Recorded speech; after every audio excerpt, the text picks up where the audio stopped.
Man, this banana pudding is so good.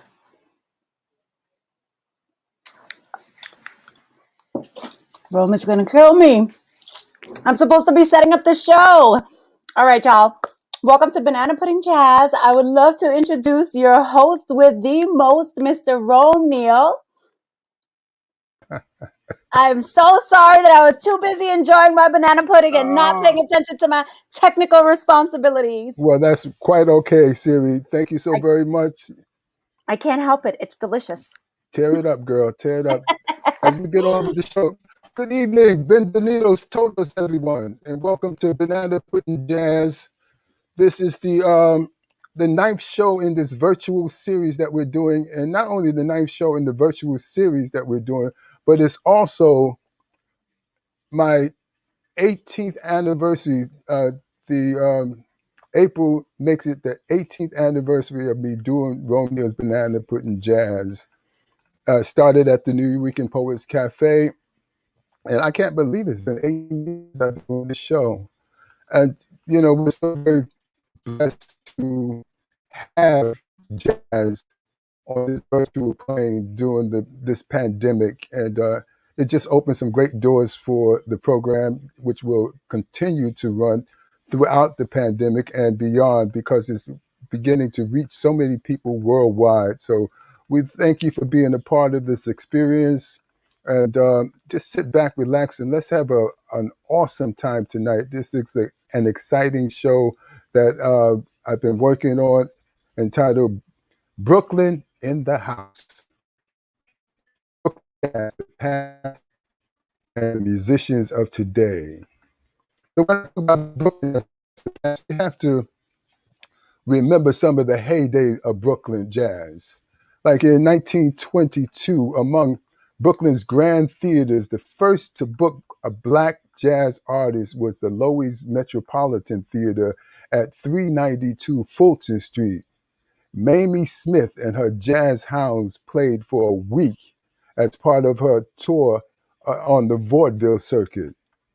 1932, the Paramount Theater on Flatbush Avenue and Cal first engaged Duke Ellington's orchestra as an additional act to accompany a film. Within 3 weeks, Ellington had become the main draw. 11 years after the building's sale in 1960 to the Long Island University, Ellington would play the final concert at the Paramount stage.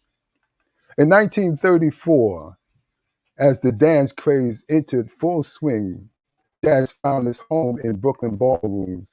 Brooklyn's early big bands rehearsed and performed at the Sonia, the Bedford, and the Putnam.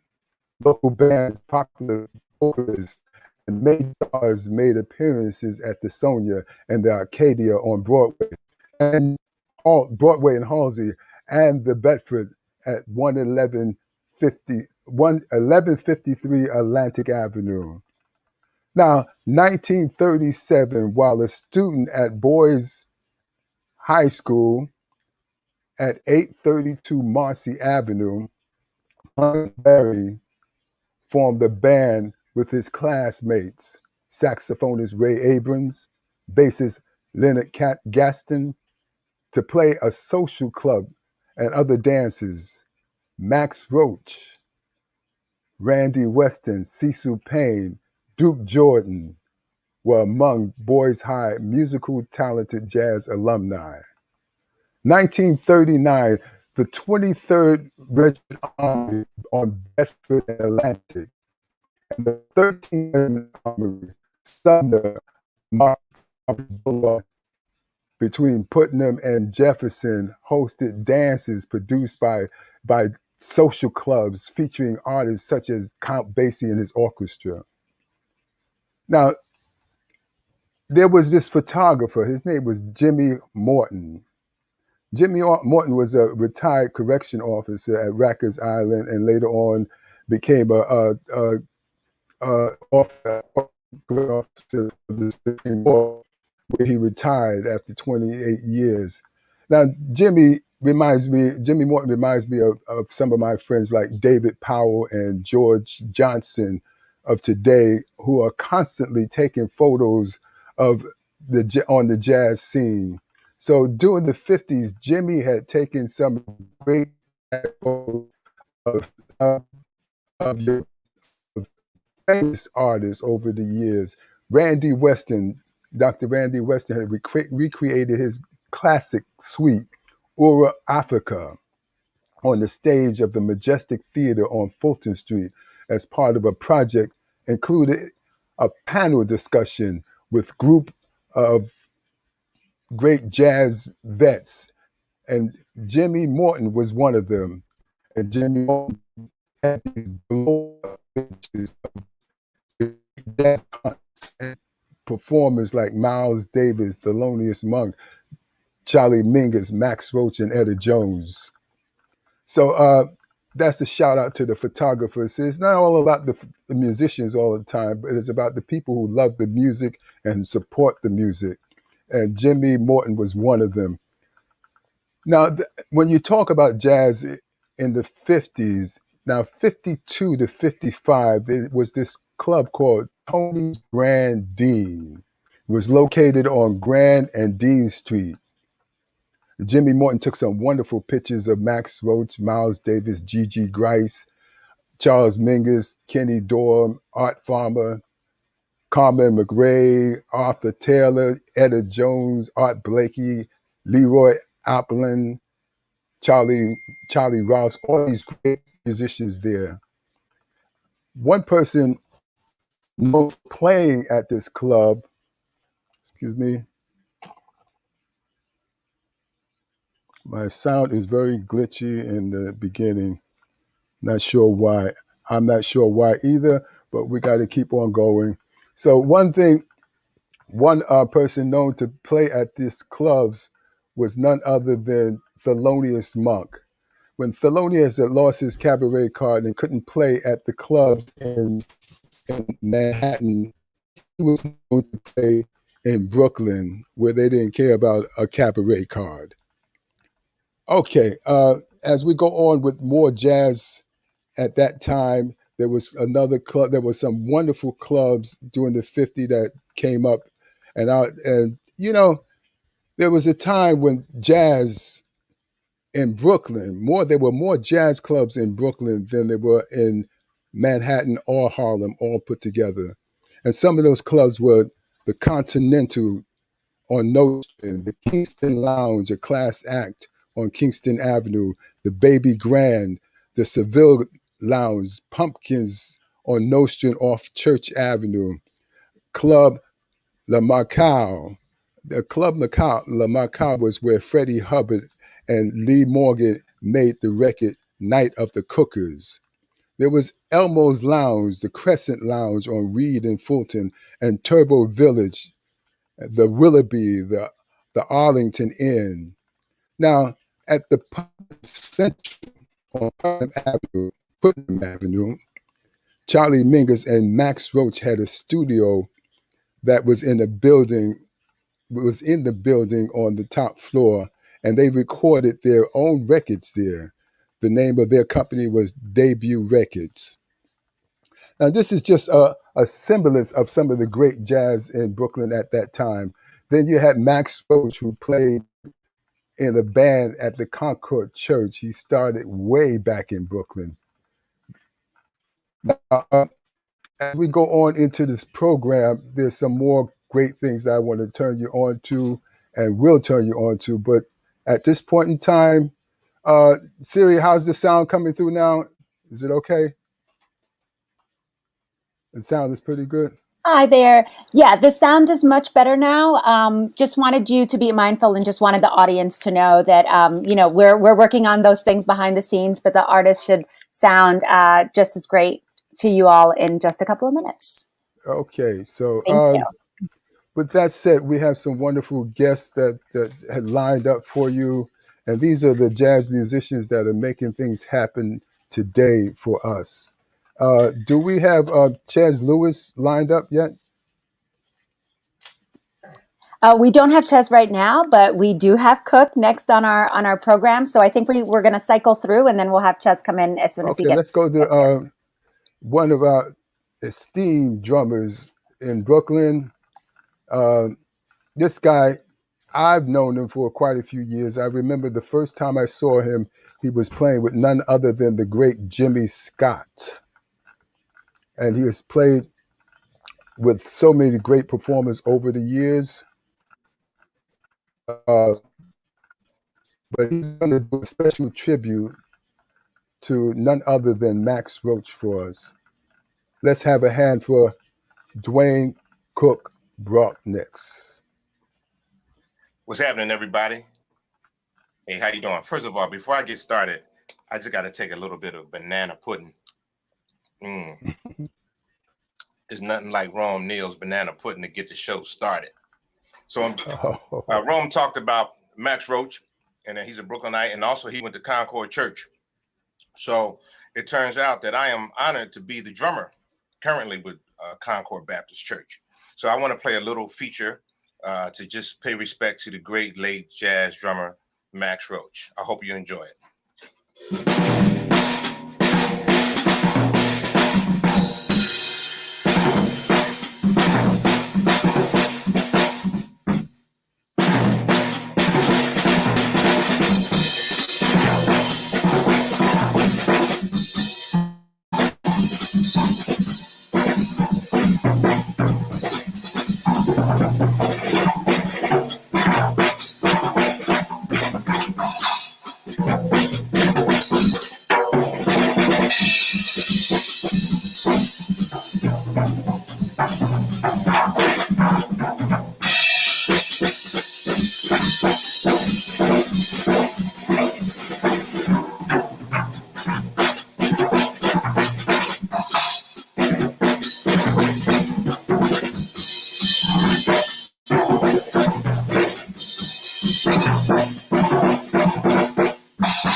Tribute to Max. Peace and love.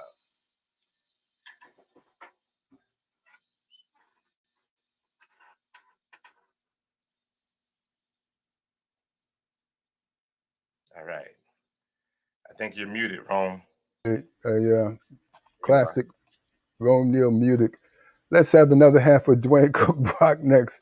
It goes without to let you know that Dwayne has also played with Eartha Kitt, Kevin Eubanks, Johnny Copeland, Savion Glover, and like I said, the great Jimmy Scott, and he's performed in movies over the years, films over the years, Spike Lee's film Malcolm X, and what was the other film that you did, my brother?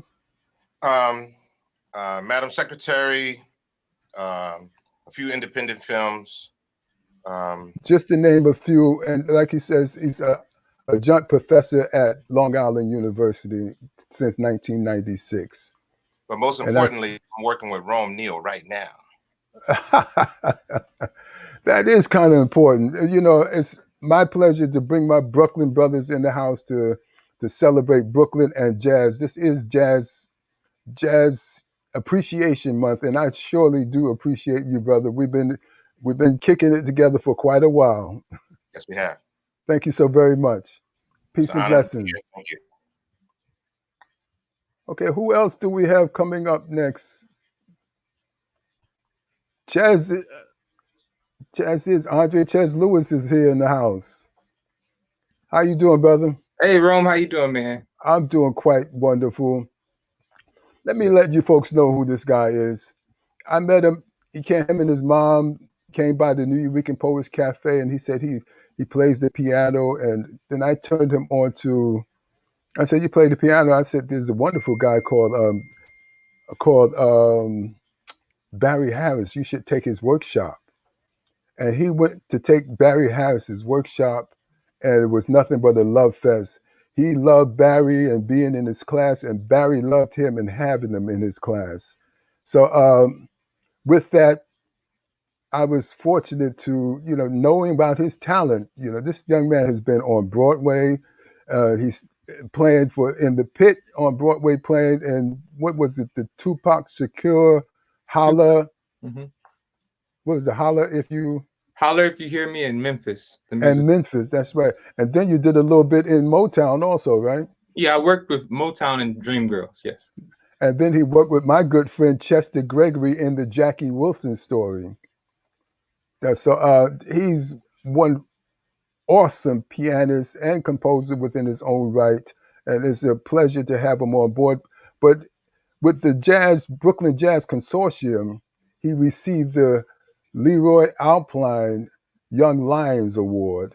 And with Adelco, Black Theater, most prestigious award ceremony that they have every year, he received the what was that? The Adelco Rising Star Award.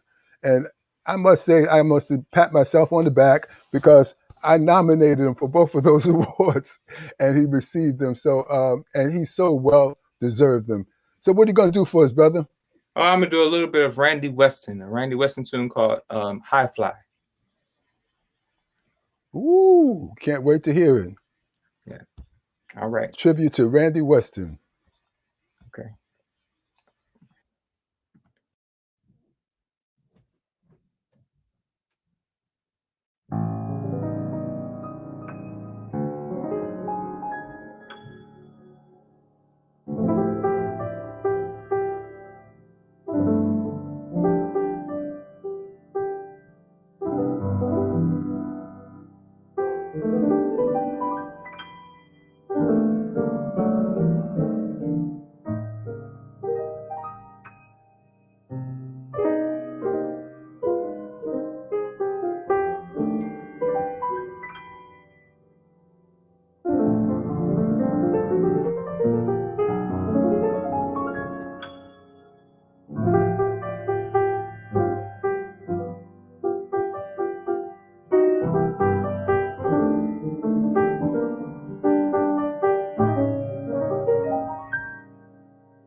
But thank you so very much.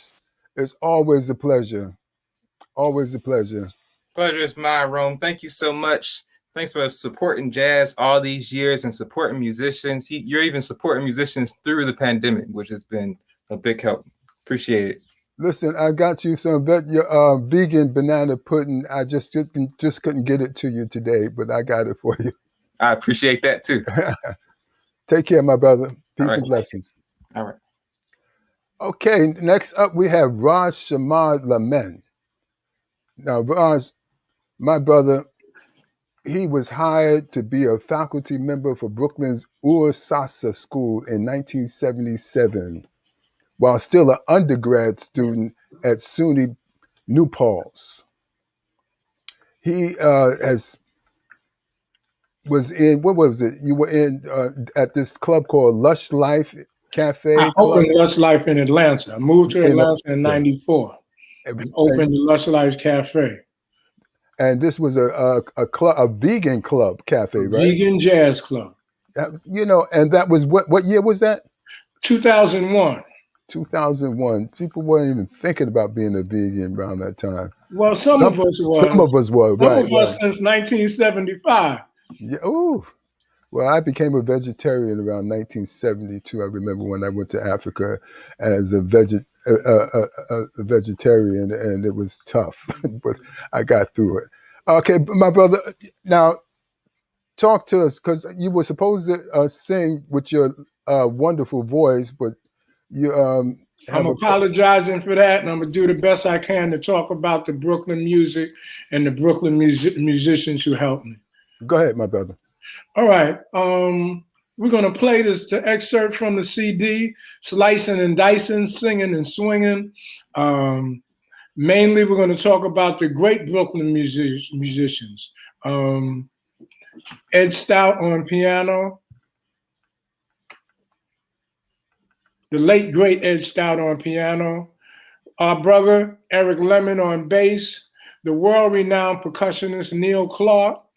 And then our friends who helped us, Bryan Carter on drums from Westchester County, and Manhattan Saul Rubin on guitar. We also want to go on to really give thanks to all of the institutions in Brooklyn, namely the Ur Sasa in the East for moving the jazz along and encouraging our people to know who they are, to Baba G. Chuwayusi for founding that organization and then bringing me back to Brooklyn to perform with Central Brooklyn Jazz. We also want to acknowledge you, Rome. Banana Puddin' Jazz helped me in many great ways. We also want to give thanks to 966 and Mr. Sam Penn and so many great others. Brooklyn has been wonderful. Brownstone Jazz, Eric and Debbie, the list goes on and on. I'm grateful for the continuation, for the legacy to continue to keep the music going. Well, thank you so very much for those kind words, my brother. And you are one of the ones. Now, wait a minute. You and your wife started a jazz happening on Monday nights for, I think it was about a year, right? Did you hear me? Well, we give thanks for your presence. We give thanks for all of the artists. We give thanks for all our great institutions. Brooklyn is one of the most known places for institution building. And that's what I always remember. Well, thank you so very much. And more power to the people, more power to Brooklyn, because Brooklyn is definitely in the house tonight as we celebrate Brooklyn jazz, not only Brooklyn jazz, but appreciation for jazz throughout. And when we talk about appreciation for jazz, let's think about appreciating Rome Neal's Banana Puddin' Jazz series and making a contribution. You hate the beg, but this program needs your support. And if I don't have your support, I can't do shows like this and more that I have presented to present to you and for you in the future.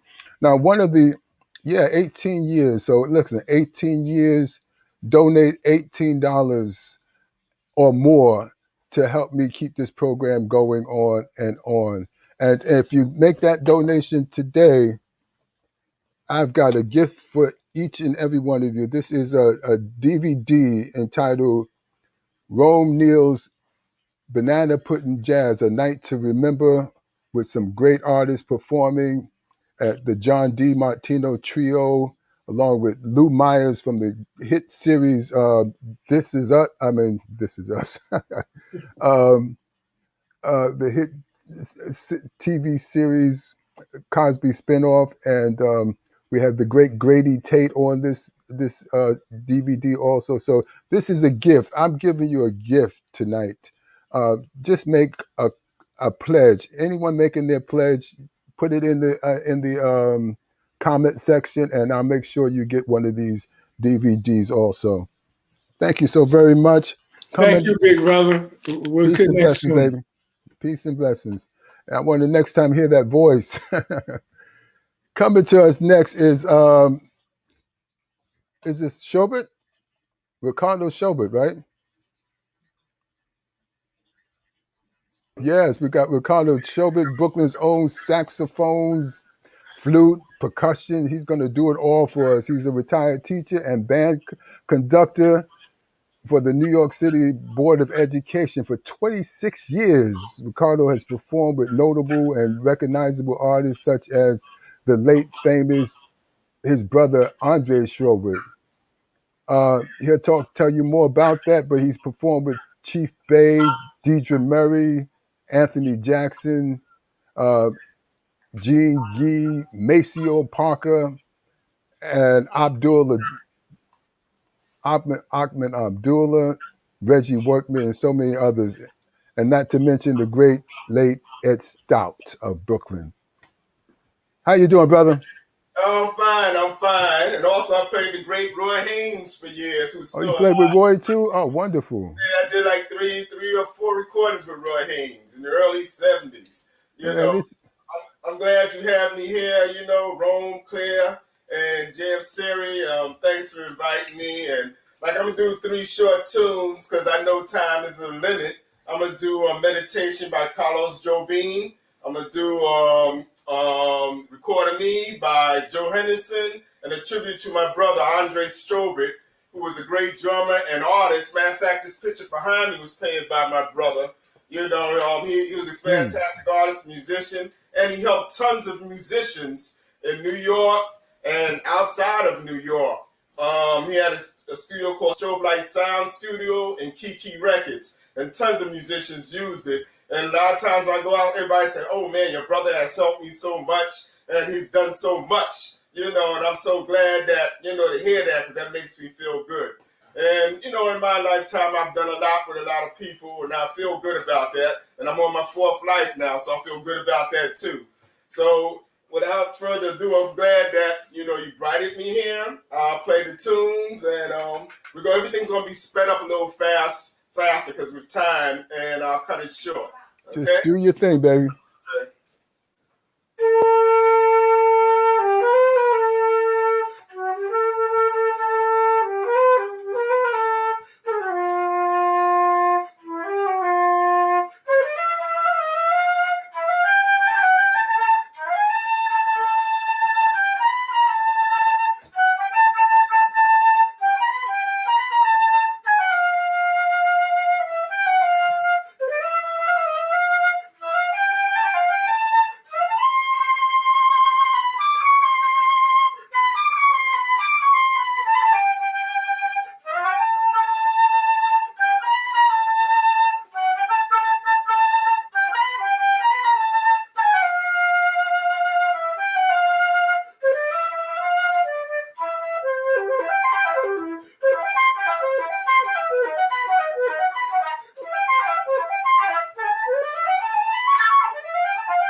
Thank you. That's meditation.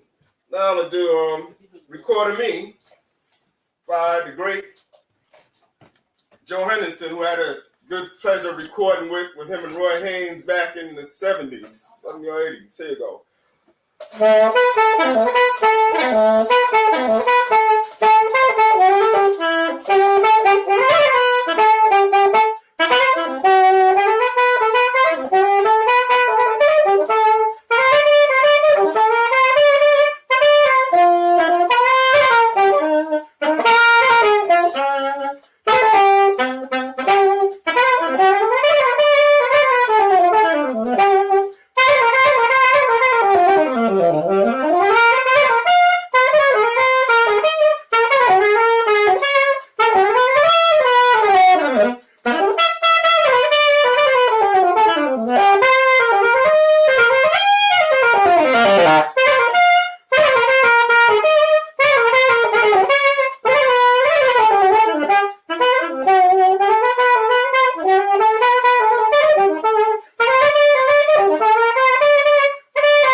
Who has done so much for a lot of musicians.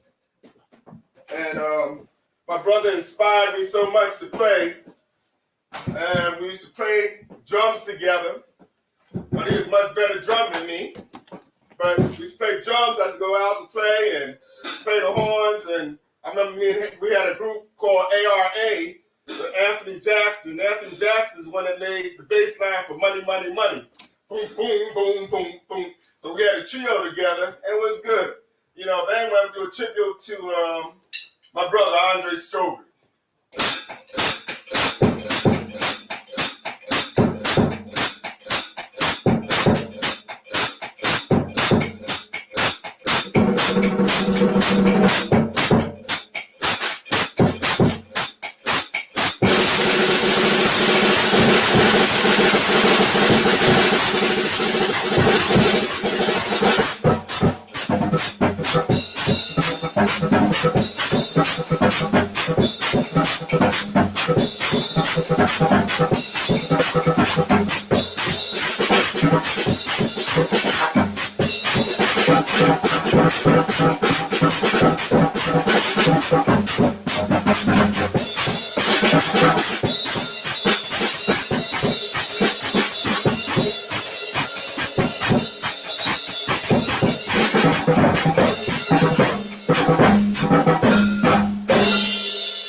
All right, that's a little tribute to my brother.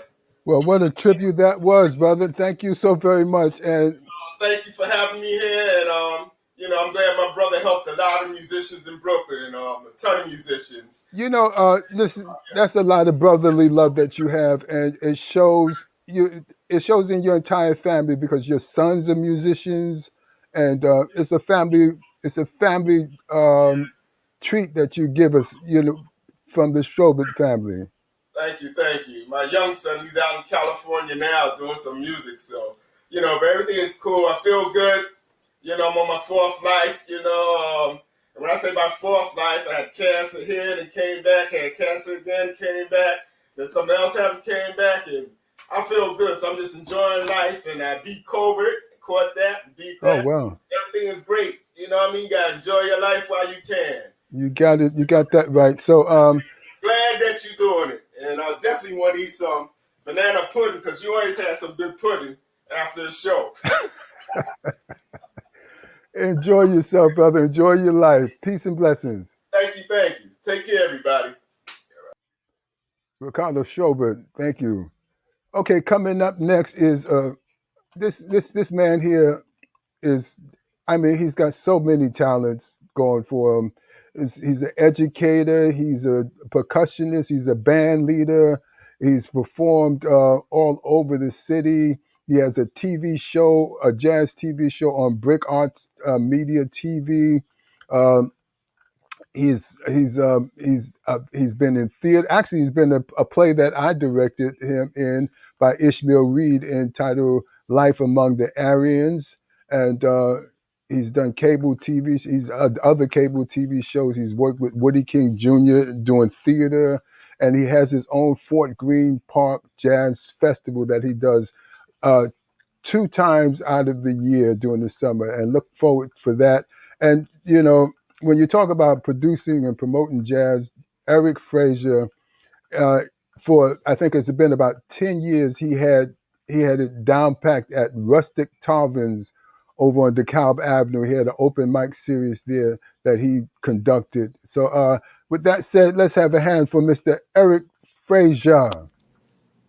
Thank you, wonderful Neal. We're very thankful today for this historical day. We got justice with the George Floyd case. Yeah.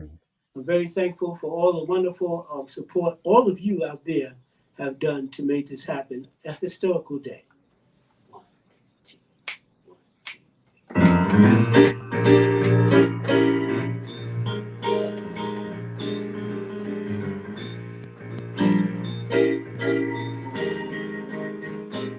Look at me. I'm as helpless as a kitten up a tree, and I feel like I'm clinging to a cloud. I can't understand. I get misty just holding your hand. Ooh, well, walk my way, and 1,000 violins begin to play.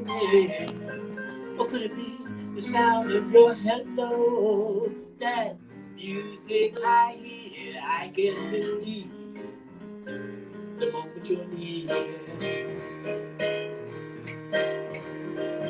Could it be that you're leading me on? Well, that's just what I want you to do. Ooh, haven't you noticed how hopelessly I'm lost? That's why I keep following. Yeah, I'm following you. Well, on my own. But I wander through this wonderland alone. Never knowing my right foot from my left, my hat from my glove. I get misty. I'm too much in love.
That you're leading me on, but that's just what I want you to do.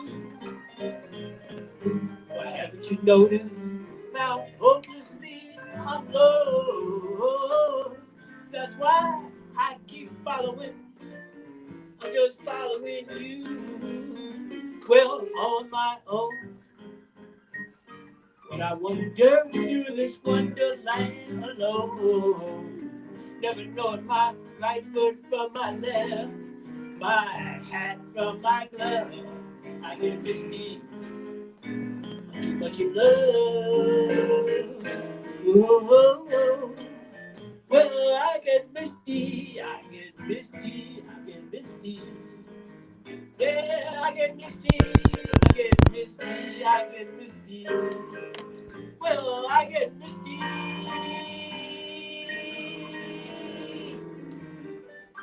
I'm too much in love.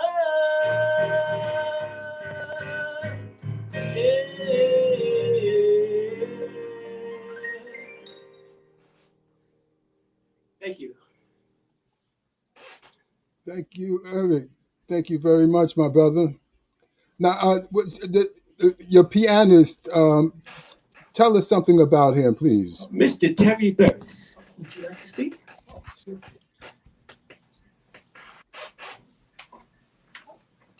Terry, I just came and did a wonderful favor for my good friend Eric Frazier here. People you played with? Oh, folks I played with? Oh my goodness. I go all the way back to the Lena Horne era, so I used to play piano for her. Terry, tell us about some of the people that you played for. Yeah, I used to play for Lena Horne. Played something with Diana Ross, Stanley Turrentine, Phyllis Hyman, Gato Barbieri, Larry Colton, Bill Withers. It kind of goes on and on and on. That's right. And now you're here with Eric Frazier. Okay. The wonderful Eric Frazier. Yeah. Ooh, good company to be in. Thank you so very much, my brother. Thank you both. Much. Nice to be here on this very historic day. It is. It truly is. Okay, take care. Here it is. Thank you, and wishing everybody a wonderful banana pudding jazz. We got some Rome Neal's banana pudding right there in the refrigerator. We're going to get it out and eat that banana pudding. Right? In the refrigerator. You better bring that pudding out there, man. Take care. Listen, thank you very much. You got it. Okay. Okay, coming up next, I want to take this time to celebrate a birthday. This is a good friend of mine. His name is Harold Thomas. Now, Harold he's what can I say? He's an artist. He's a designer. He's stage managed. He's a chef, and he loves my banana pudding. And he was a banana pudding jazz sponsor for quite a few years.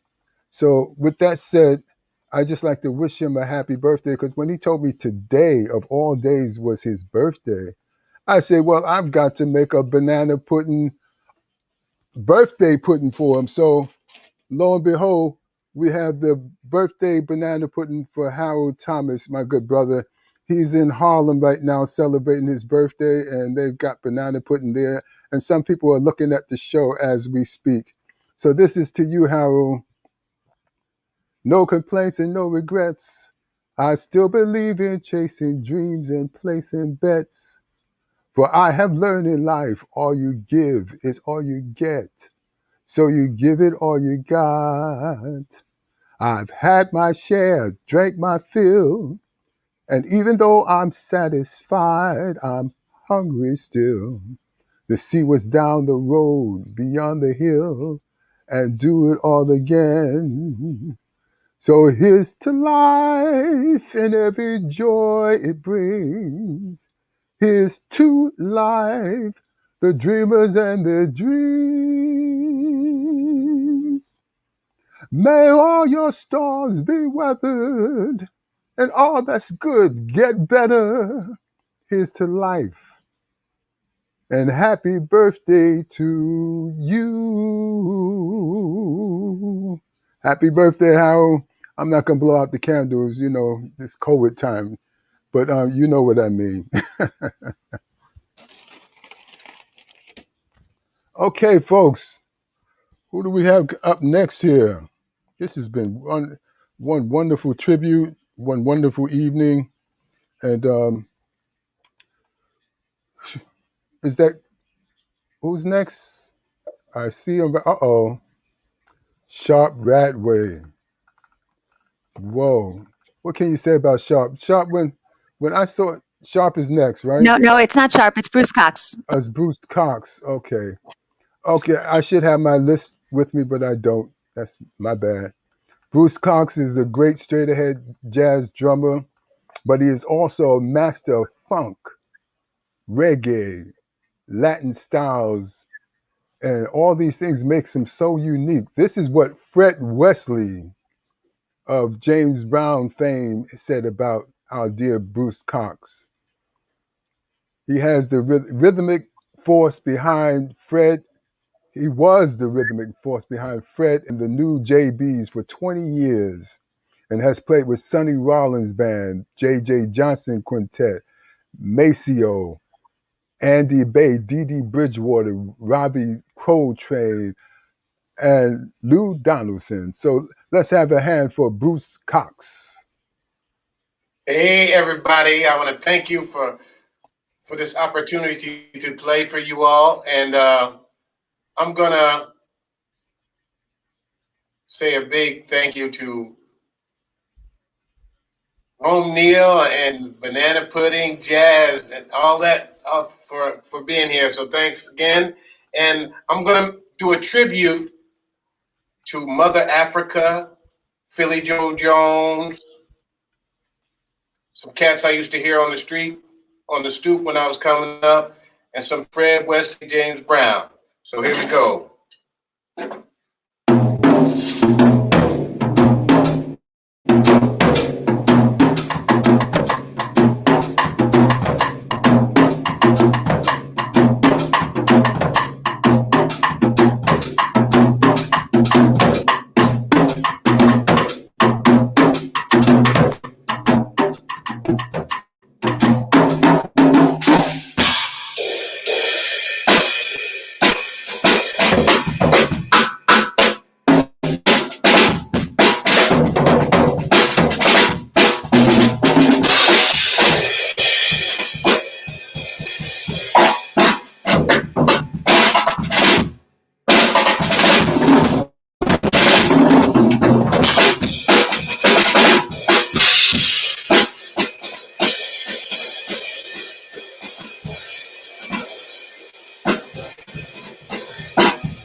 Yeah, that's what we got to say. You said it so very well, my brother. Thank you so very much. Let's have a hand for Bruce Cox, y'all. Bruce, hopefully they're going to open up the pool around the corner at Commodore Berry Park. That's where Bruce is a swimmer also, and we always meet around the corner at the pool and get our swim thing on.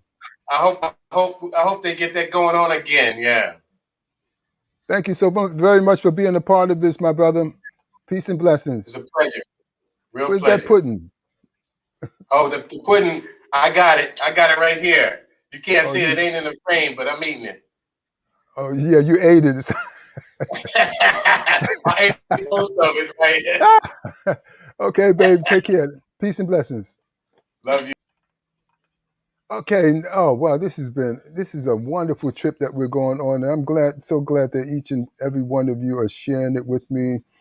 This is Brooklyn Jazz in the house, and I get the opportunity of sharing it with all my Brooklyn Jazz musicians, and also give you a little lecture in the beginning on what jazz was all about and how it just cultivated itself from the 20s right on to where it is now, with some of the clubs that are existing today, like Sister's Place, Jazz 966, Brownstone Jazz.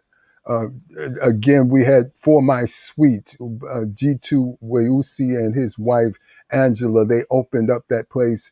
And I was so blessed when G2 said, Rome, I want you to be the first act to open up this space. And I opened it up with a women's group, all women performers and myself. And we had a great time that night. And it just opened up For My Suite on Fulton Street, right around the corner from the east. So we're so very blessed with the jazz movement in New York, but more so in Brooklyn, because for some reason Brooklyn has a certain spirit that you don't get from nowhere else in the world. Brooklyn in the house. And with that said, coming to you next is Sharp Ratway, right? Hey, Sharp. Hey. How you doing, my brother? Let me tell you about Sharp Ratway. He's an author and a native from Hartford, Connecticut. And currently he resides in Brooklyn. Thank God he's here with us in Brooklyn, because he had the opportunity to run into someone that we love very dearly, none other than Randy Weston, and has played Randy's music throughout the years, and has stepped in when our great brother had gone on to the ancestors to be that piano chair for Randy Weston. So we're so blessed to have Sharp here. Sharp has also played with Yusuf Lateef, Benny Golson, Steve Turey, Fred Wesley, Frank Lacey, to name a few, and the list go on. He's also an actor and has performed in films throughout the city. What are some of the films that you performed in?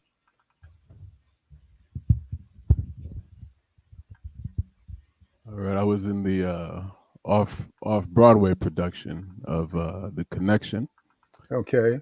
Yeah. That's who was the director of that was? Judith Malina. Malina, yes. Yeah. Mm-hmm. And you were in some films also, right? Yeah. Man, it escapes me. It might be on that bio.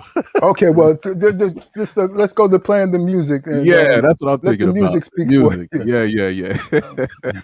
All right. I'm going to play a tune. It's actually a tune that Randy Weston asked me to perform with him on his 92nd birthday. High Fly, but I was actually, he called me. I was on the road. I was at the airport when he called with Benny Golson, so I wasn't able to make that performance. But what I'm going to do is play this song that he asked me to play with him, which is High Fly, and yeah, I'll do that. So I hope you enjoy it. That's wonderful. Actually, Ches Lewis just played that tune, so we're gonna get a double dose of Randy.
Sharp.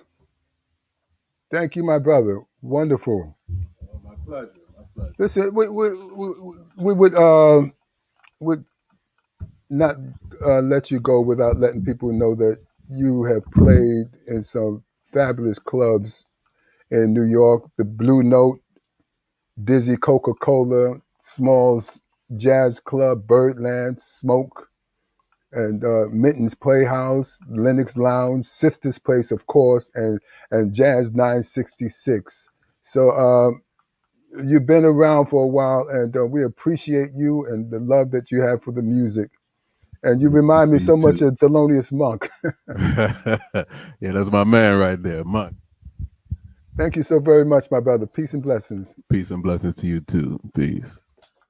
Okay, coming to you next is my compadre at the New Eurekan Poets Cafe. We've been holding down jazz, and he's been holding down Latin jazz and jazz at the New Eurekan Poets Cafe for quite a few years. He has this eclectic taste in his music and has been on the scene for over 30 years.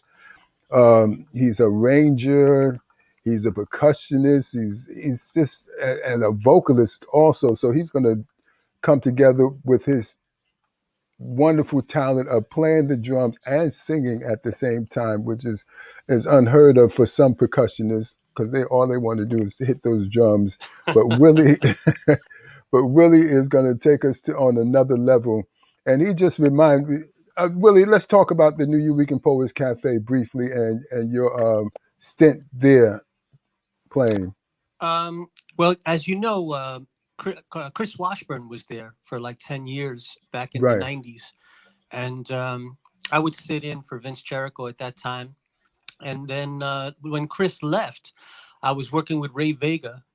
And we decided kind of like to break up the various weeks in between various musicians. So I was worked there with Ray.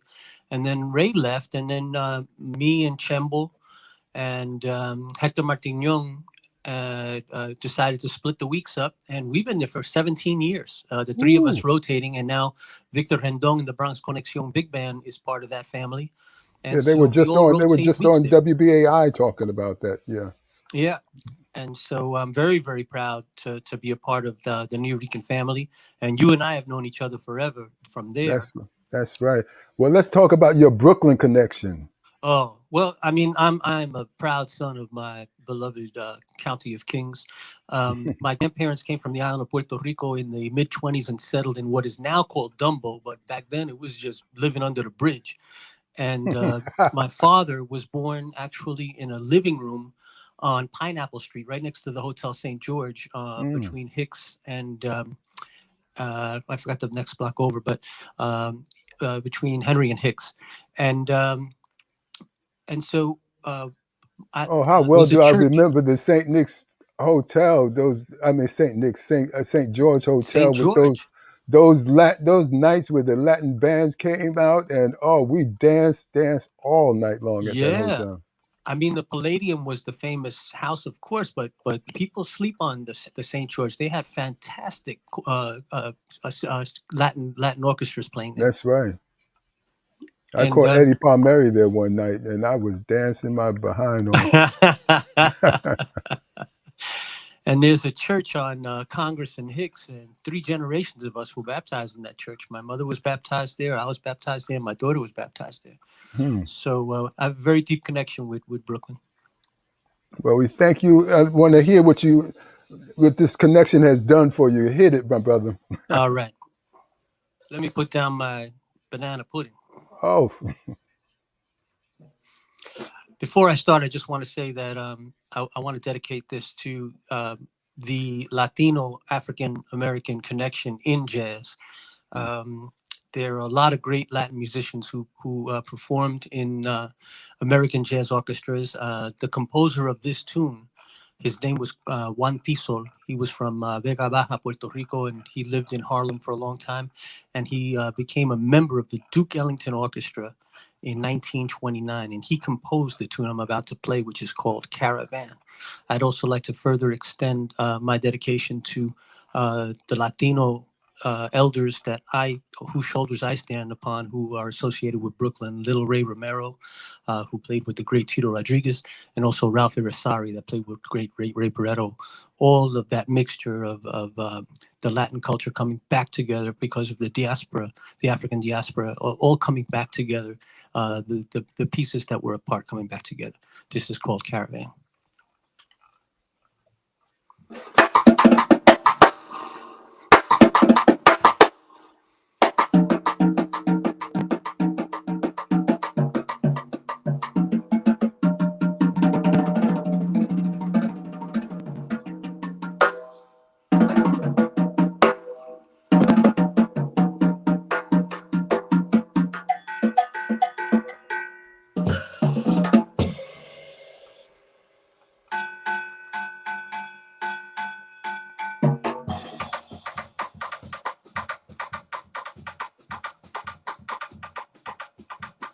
Night and stars above that burn so bright, the mystery of their fading light that shines upon our caravan. Sleep upon my shoulders as we creep across the sand, that I may keep the memory of our caravan.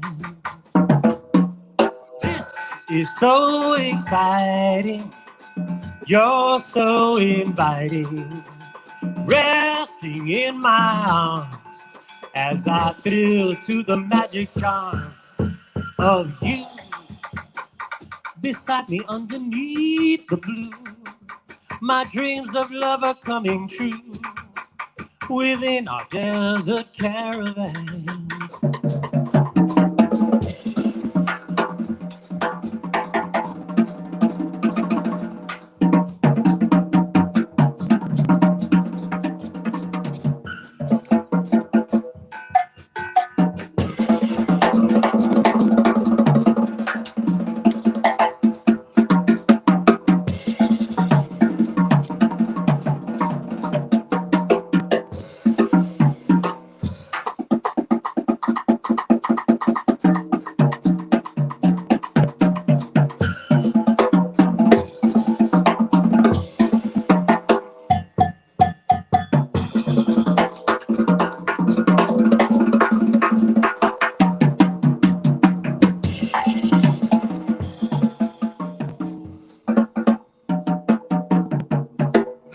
Is so exciting, you're so inviting, resting in my arms as I thrill to the magic charm of you. Within the blue, my dreams of love are coming true within our desert caravan. Within our desert caravan. Within our desert caravan. Within our desert caravan.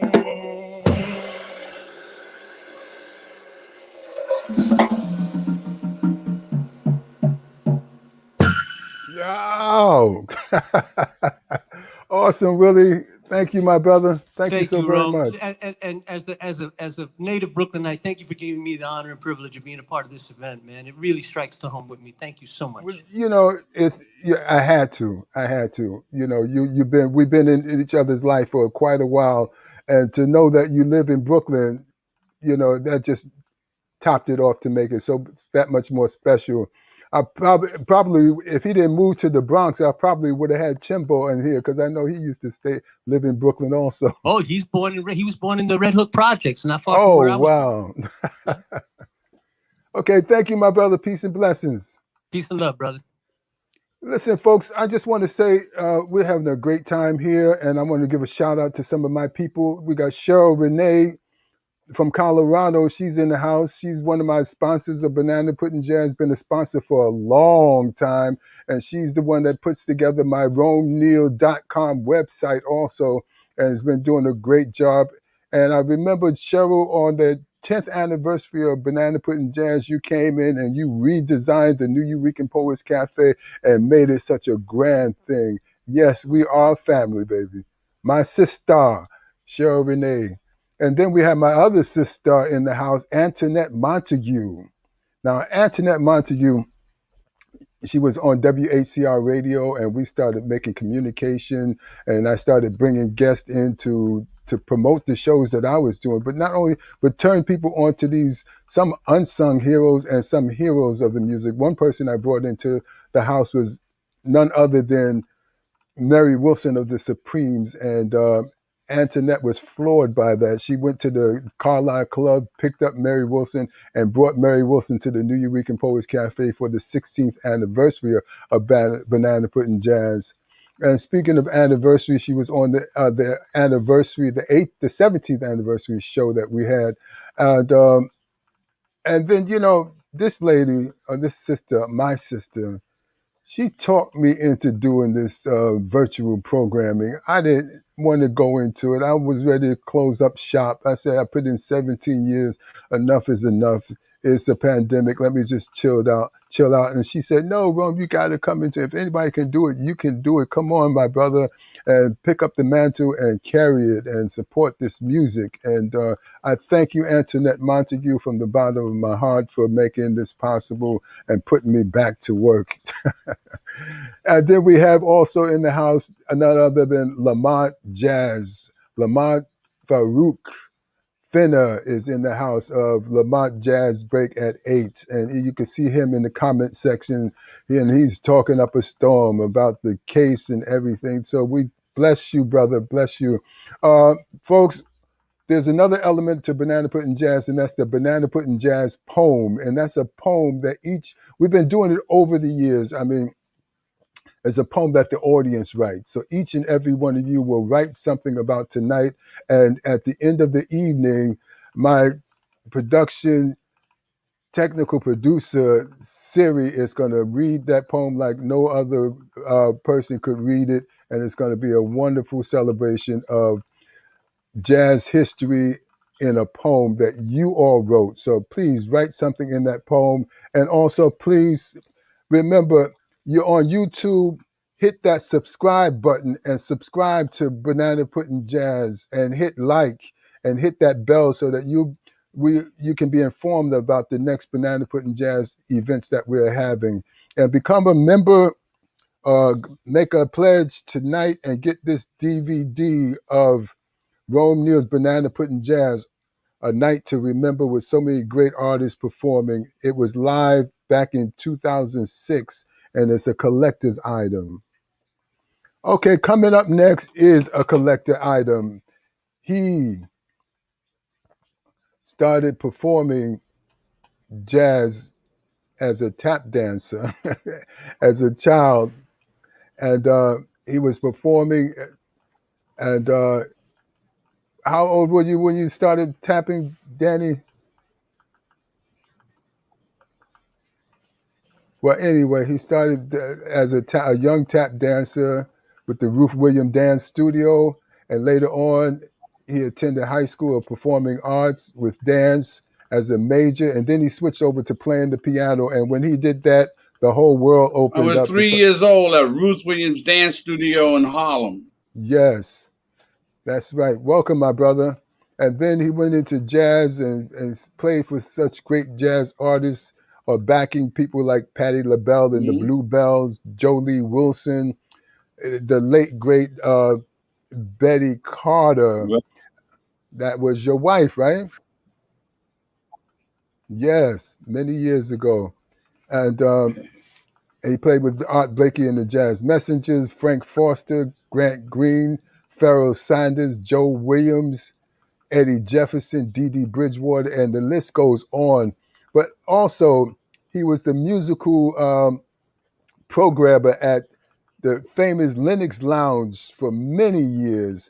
And while there, I got the opportunity to be performing on the Lenox Lounge stage for a weekend. Thank you, Danny Mixon, for that opportunity. I had my trio and we were singing and I got paid, and it was a blessing. And I thank you for that blessing, my brother. I didn't know what I was doing at that time, but I was in the house. I think I'm a much more improved artist now, but you believed in me, and that meant a lot. And then he's also performed with my good friend Antoinette Montague over the years at the Charlie Parker Jazz Festival in 2016 and several other venues throughout New York and New Jersey. Thank you, Danny. What are you going to do for us, brother? Unfortunately, Danny is having some technical difficulties. We're working it out right now. So I think we're going to go to the next artist who's going to come up right after Danny, and that's Steve. Okay. Yeah. Danny's back. Danny's back. Oh, let's try it now. Okay. Hi, Danny. Okay, Danny. Are you ready to go? Let's put him in solo. Okay. Let's do it. Hello. Yeah. Listen, I got my pudding, so don't mess with me. Okay. Okay.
Hey.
Woo!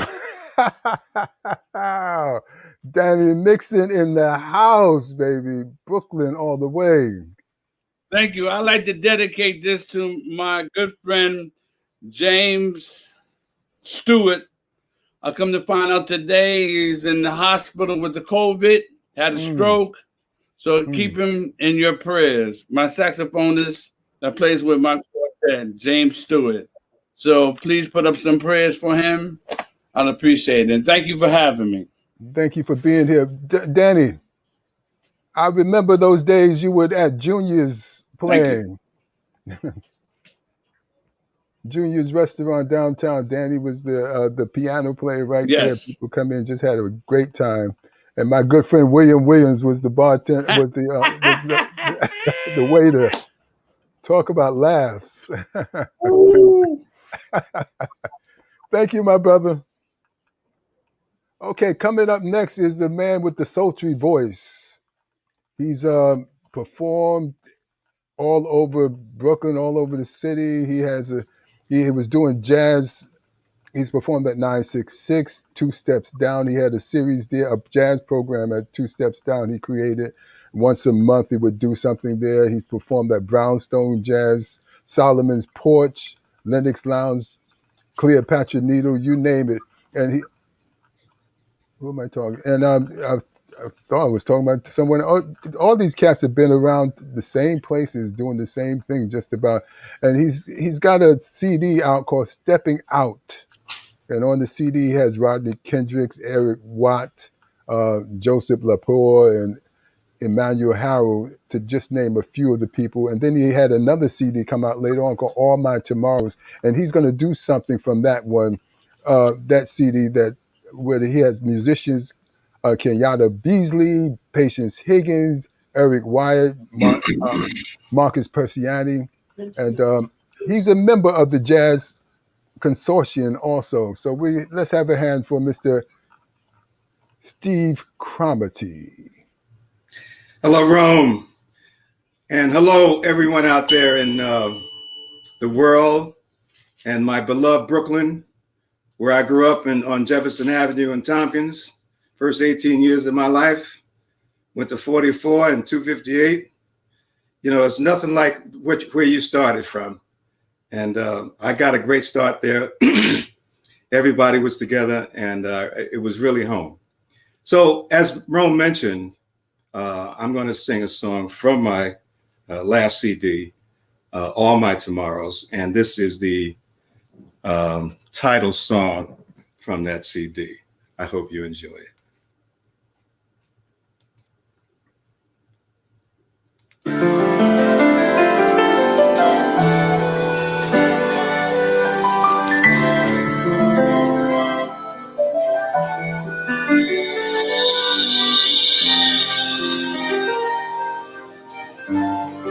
And we got justice today, did we not?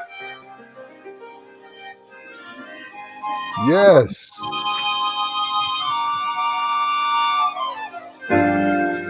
Today, I might not have a thing at all, except a dream or two. But I've got lots of plans for tomorrow, and all my tomorrows belong to you. Right now may not seem like spring at all. We're drifting and the laughs are few. But I've got rainbows planned for tomorrow, and all my tomorrows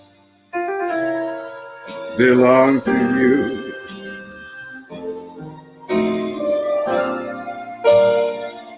No one knows better than I that luck keeps passing me by. That's fate. But with you there at my side, I'll soon be turning the tide. Just you wait. As long as I've got arms at all, it's you that I'll be clinging to. And all the dreams I dream, beg or borrow, on some bright tomorrow, will all come true. And all my bright tomorrows belong to you.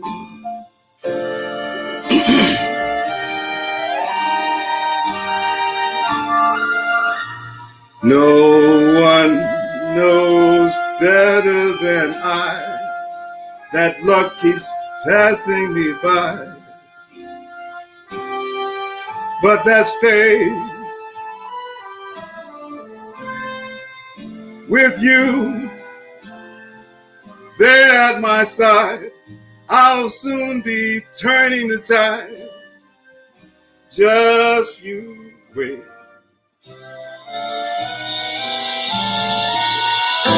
As long as I got arms at all, it's you that I'll be clinging to. And all the dreams I dream, beg or borrow on some bright tomorrow, will all come true. And all my bright tomorrows belong to you.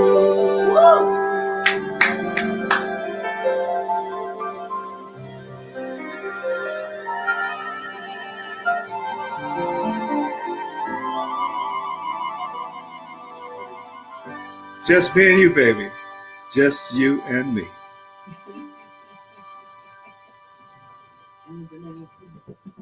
Well, all right. Woo! Who you telling to shoe? Let him go. Let him scream, man. That was beautiful. Thank you, Steve. I lost the visual. I don't know. It just disappeared. I don't know what the hell happened. Well, we see you clearly. Thank you again, my brother. That was wonderful. Wonderful. All my tomorrows. You're very welcome. You still got the CDs available, I'm sure. Yeah, the CDs are available. Just go to where you go to. Well, you put it in the chat. We got to move along. Okay, talk to you later. Okay, coming to us now.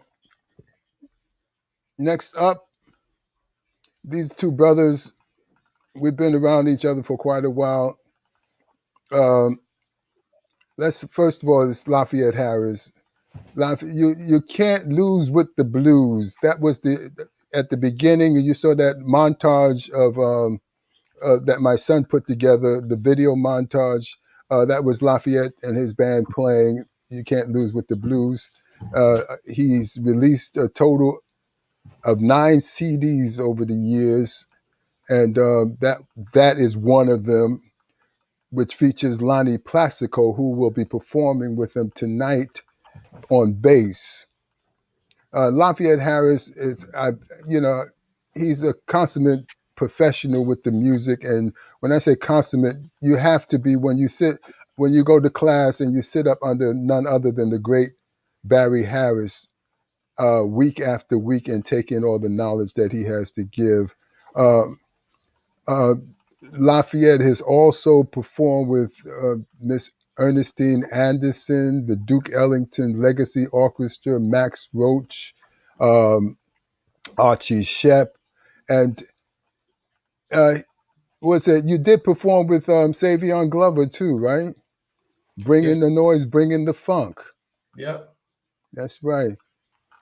And Lonnie Placico has performed all over the world in a classic basis. Could you give us some of the folks that you performed with, Lonnie? Dexter Gordon, Art Blakey, Dizzy Gillespie, Wynton Marsalis, Cassandra Wilson, Lafayette, you. Thank you very much. Coleman, Abby Lincoln. And the list goes on. So we're performing the 22nd. We're part of the summer stage you and Ches Lewis and myself and Chimbo Kinnear, we're the musical part of a poetry and musical happening that's going to be Summer Stage present the New Eurekan Poets Cafe, and it has no other has one wonderful lady that's one of the poets that's happens to be working with us tonight. Her name is J.F. Series. She's going to come on and do an awesome poem on that day on the 22nd. So look out for Summer Stage and check that out. And my sister, who I directed her show, she was it she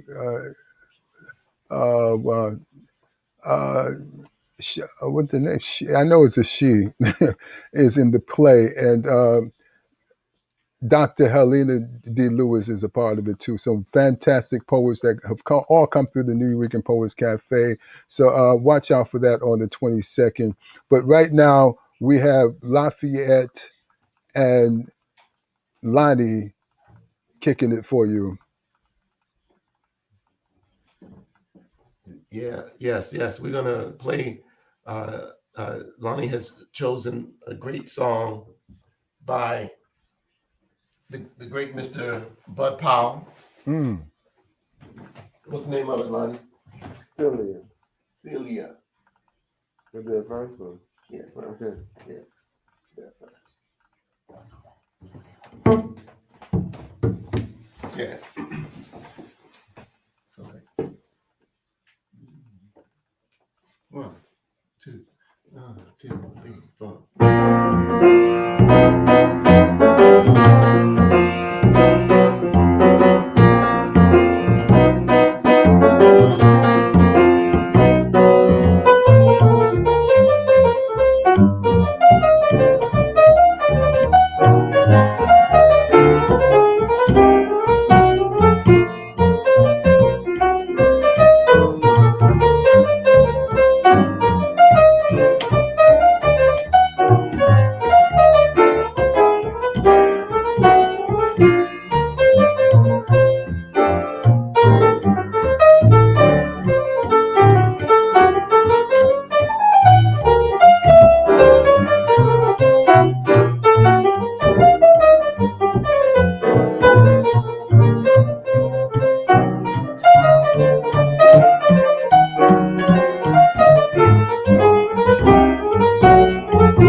All right. Yeah. Thank you, Lonnie. Yeah, I don't get to play that song very often. So thank you. Everything okay out there, Rome? Everything is good. Everything is good. So you're going to do another tune because there's two of you. That's right. Let's hit it. Okay. So we're going to do a tune that I composed. And since Bud Powell is one of my heroes of piano playing and composing, I draw inspiration from him on all those levels. This tune is called Ackern.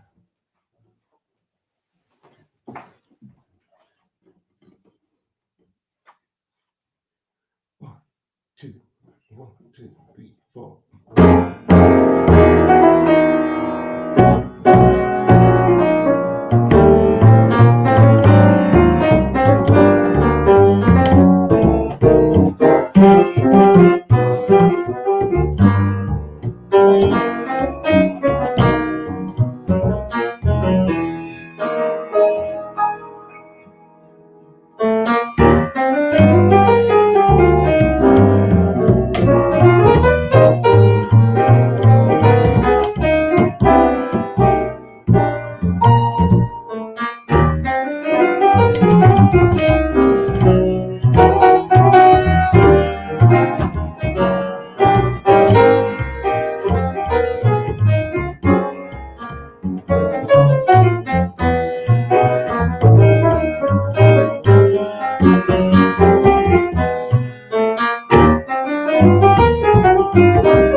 Yes. Marvtastic, my brothers. Marvtastic. Thank you so very much. Let's have it for Lafayette Harris Jr. and Lonnie Plastico. Thank you again for being a part of this Brooklyn in the House. Lafayette, you have a jazz thing that you do weekly, right?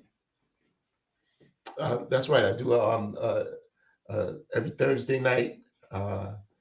It's TikTok, 7 o'clock, piano. Mm-hmm.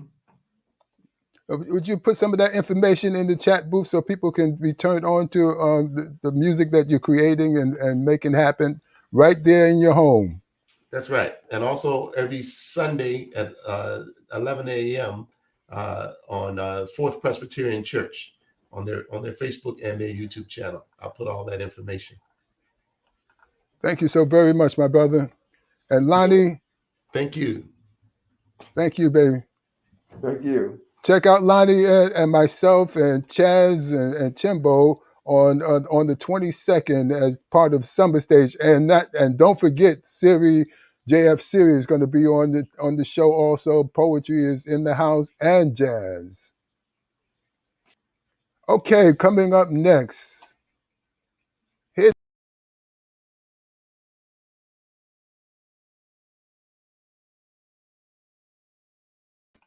Okay, coming up next. Hit it, Siri.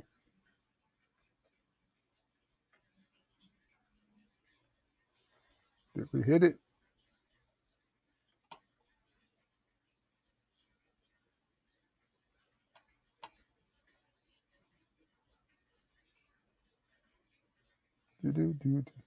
This man here coming to you was part of the legendary group, the Fatback Band, back in the day, back in the 70s. And this funk band, he was the lead singer and writer for the group. And he toured all over the world, made a moderate success in Europe, European countries, and he brought all that gift back to the public school system. And I met him because he was right across the street from me as an assistant principal at a school right across the street from me. And then I found out that he was not only a band leader of the Fatback Band, but he also was part of the Ray Abrams Big Band. Some of y'all may remember this song. For the one that was mine, all mine. I played around with love before. I was silly, and you know that I played the fool. But then you came into my life and you changed that. Cause I know what I want is very sad. Yeah.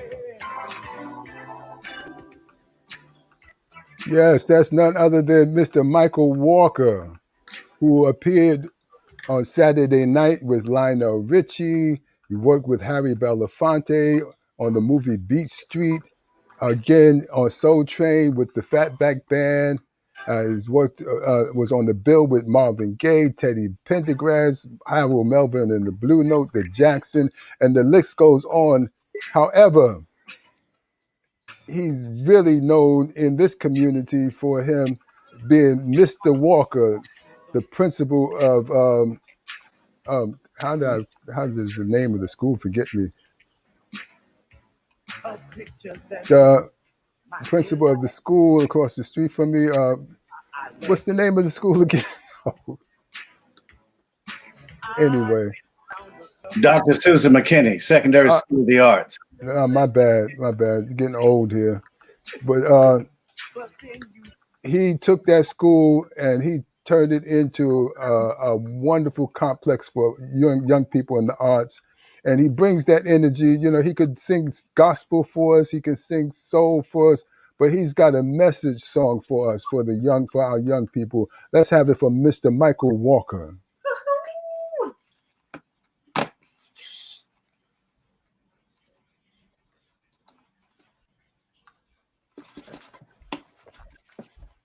Technology. That's all right.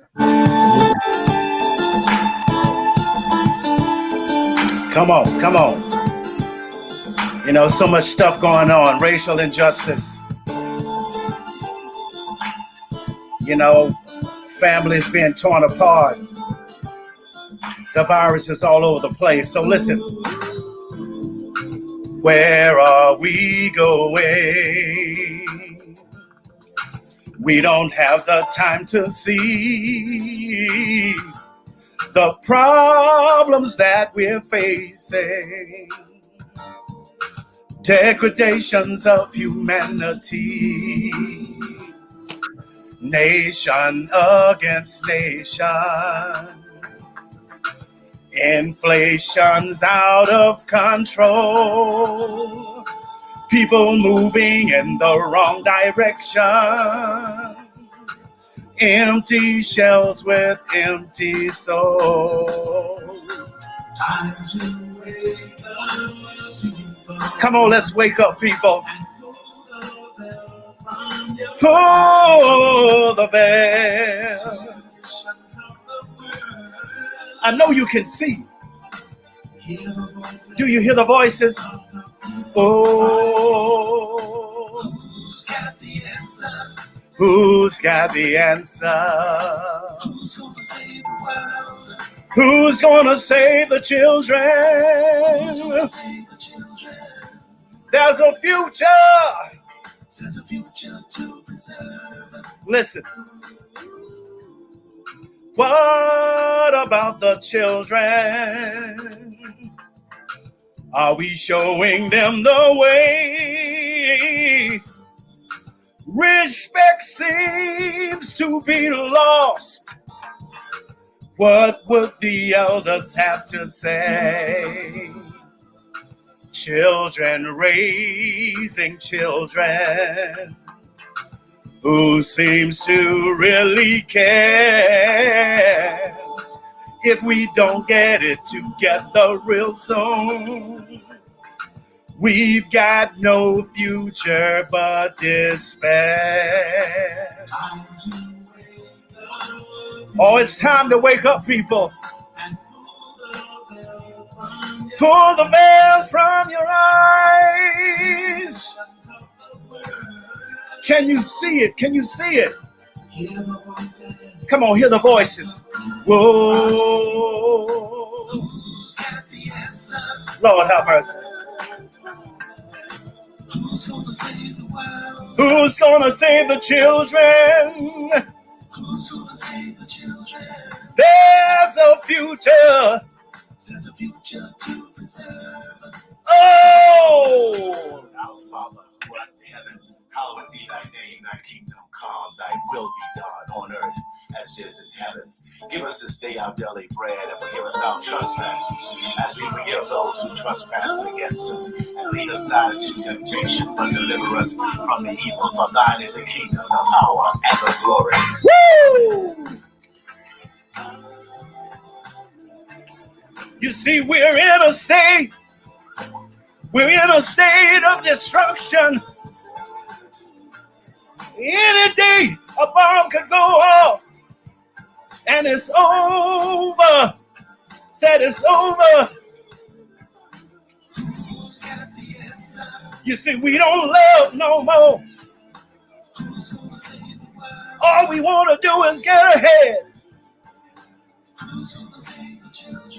But when it's all over, I want to be in your kingdom. I know that you got the answer, Father.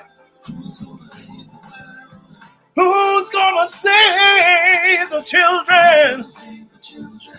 Oh, who's got the answer? Who's got the answer? Who's got the answer? Let's learn to love everybody. Love your brother. Love your sister. Because love's going to make the world go round. Ooh, oh, Lord. Come on, you got to see it. Who's going to save the world? Who's going to save the children, Lord? There's a future. There's a future to preserve. Yes, it is. Hey, babies. How y'all doing? Y'all been good kids? Huh? You getting your homework done? You listening to your parents? You better make sure you do, because I'll be watching. I'll be watching you. Mr. Walker in the house. Thank you, brother. Thank you for the message. Thank you for taking us to church. Amen. It's all about the children. All about the children, man. No children, no future. That's right. No children, no future. No future. You know, so I'll probably put this out in about 3 weeks, you know, so, you know, I'll just let everybody know the usual places, iTunes and all of that. And all the proceeds go back to the charities, you know, because God has blessed me. I don't need the money. You know what I mean? So thank you. It's our way of helping. Thank you so very much. Mr. Michael Walker, y'all. The Bro Star. Okay, coming up next, Mr. Richard Ainsworth Cummings Jr. At 5 years old, he was given a piano. And for 4 years, he studied with the Russian pianist Anna Shenderhoff. And he's played Latin, jazz, rhythm and blues, and soul. He's performed with Noel Pointer, Norman Carter's, Harry Belafonte, Diana Reeves, Hugh Masekela, George Wolfe, Melvin Van Peebles, and none other than my dear brother Ty Stevens, who's in the house. Let's have it for Mr. Richard Cummings. Thank you. Thank you. Thank you so much. Good to see everyone. I'm going to play 3 short piano pieces, and it's dedicated to Dmitri Shostakovich, who wrote a trio of piano pieces called 3 Fantastic Dances.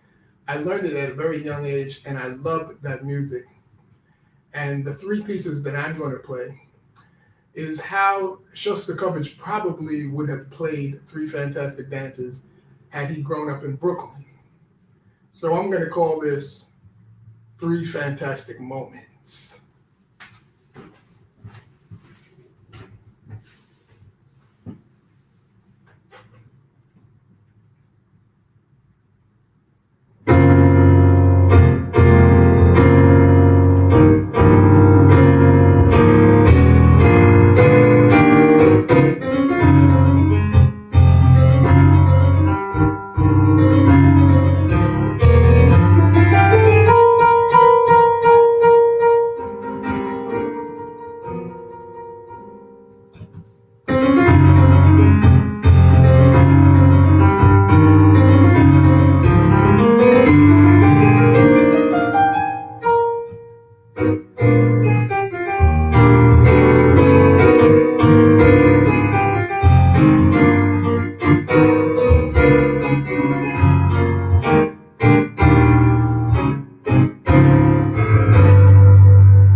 Richie in the house. Thank you so very much, my brother.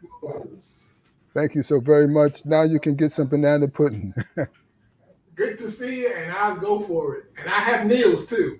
You have yours too. So quickly, Soul Jazz is playing. Where you guys playing that next? What time? We're playing Friday evening at Shanghai Jazz in Jersey. I think it's Morristown, New Jersey. All right. And, well, Ty's going to put it into the chat section so people will know about it. Thank you again for being on board, my brother. Much love. Thank you so much for everything you've done for me and with me. Thank you. See you soon. Blessings. Okay, coming up next he's a chief, an African, legit African chief. Chief Baba Neal Clark is in the house, and he's going to give us a little celebration. Neal Clark has played with none other than Dr. Randy Weston for many, many years. And Chief told Randy Weston he didn't want to use the title chief to start his name because Randy is the chief. And Randy said, no, you are the chief, brother. Go ahead and use that name fully. So let's have it for Baba Chief Neal Clark. Greetings, everybody. How's everybody doing? Hey, Rome, how are you? I'm muted, but I'm not muted here. I'm good, brother. Let's hit it. We got time. We're running out of time now, but you got it. Glad you were able to make it. Woo! Under the gun. I just got in the door. Whoa. Okay, babe. Drum is magnet. It draws man to it. When it rumbles, no one stands still. Its vibration moves every marrow of atom. None feeling the impetus is able to resist its impulses. Drum is like a bewitching woman.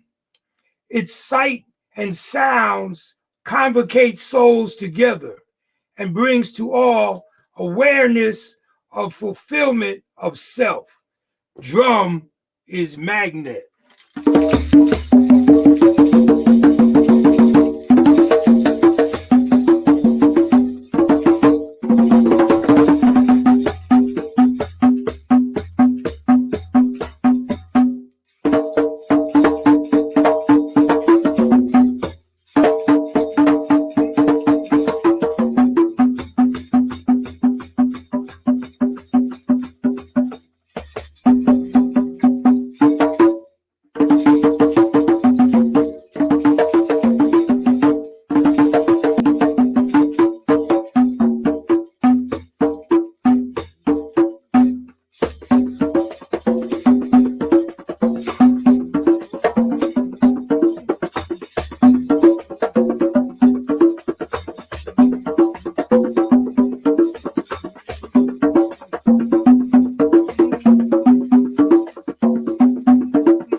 Woo! Chief Baba, Neal Clark in the house.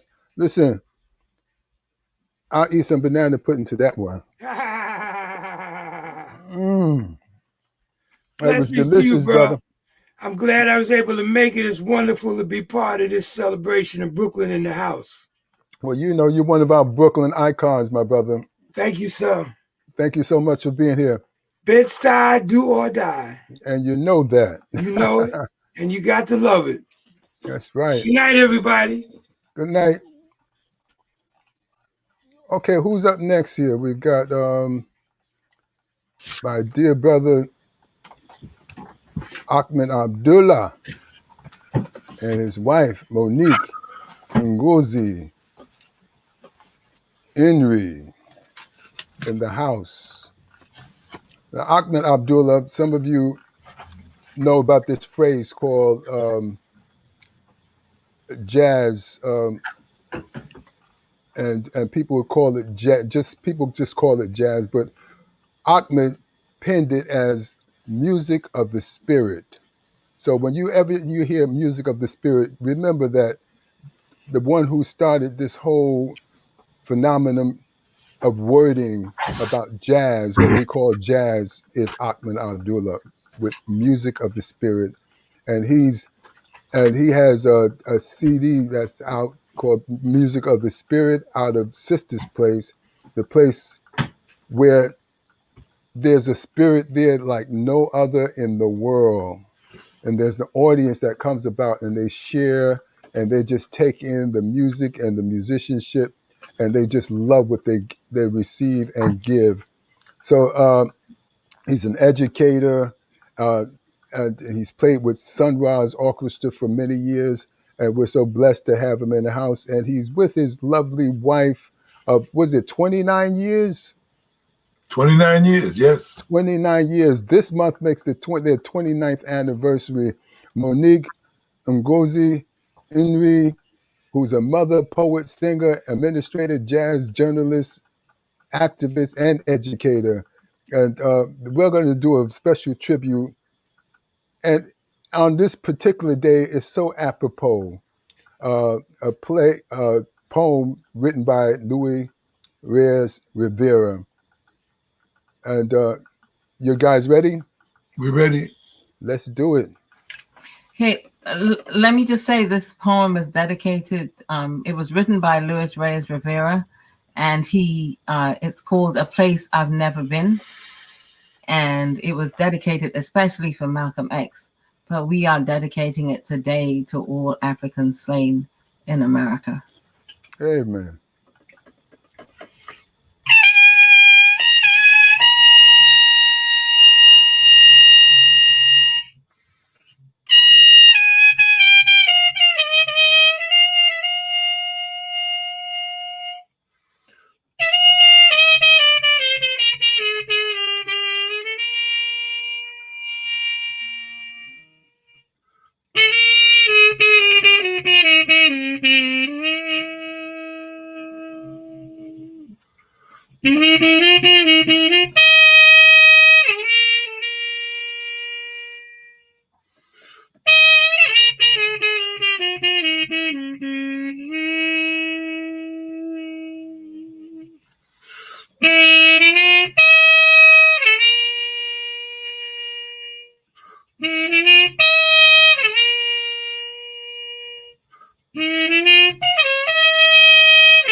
Was you there? Was you ever there in a place you never been, but you knew you was there before and you was never there. I was in a place I knew me to be when I was never really there. I was there on a sunny Harlem Sunday. I was there. Was you? In a ballroom, on a beaming, gleaming Harlem corner, in a sunny sunset ballroom. Did you hear? In a shiny, shining wildlife ballroom. Did you hear the bullet cry?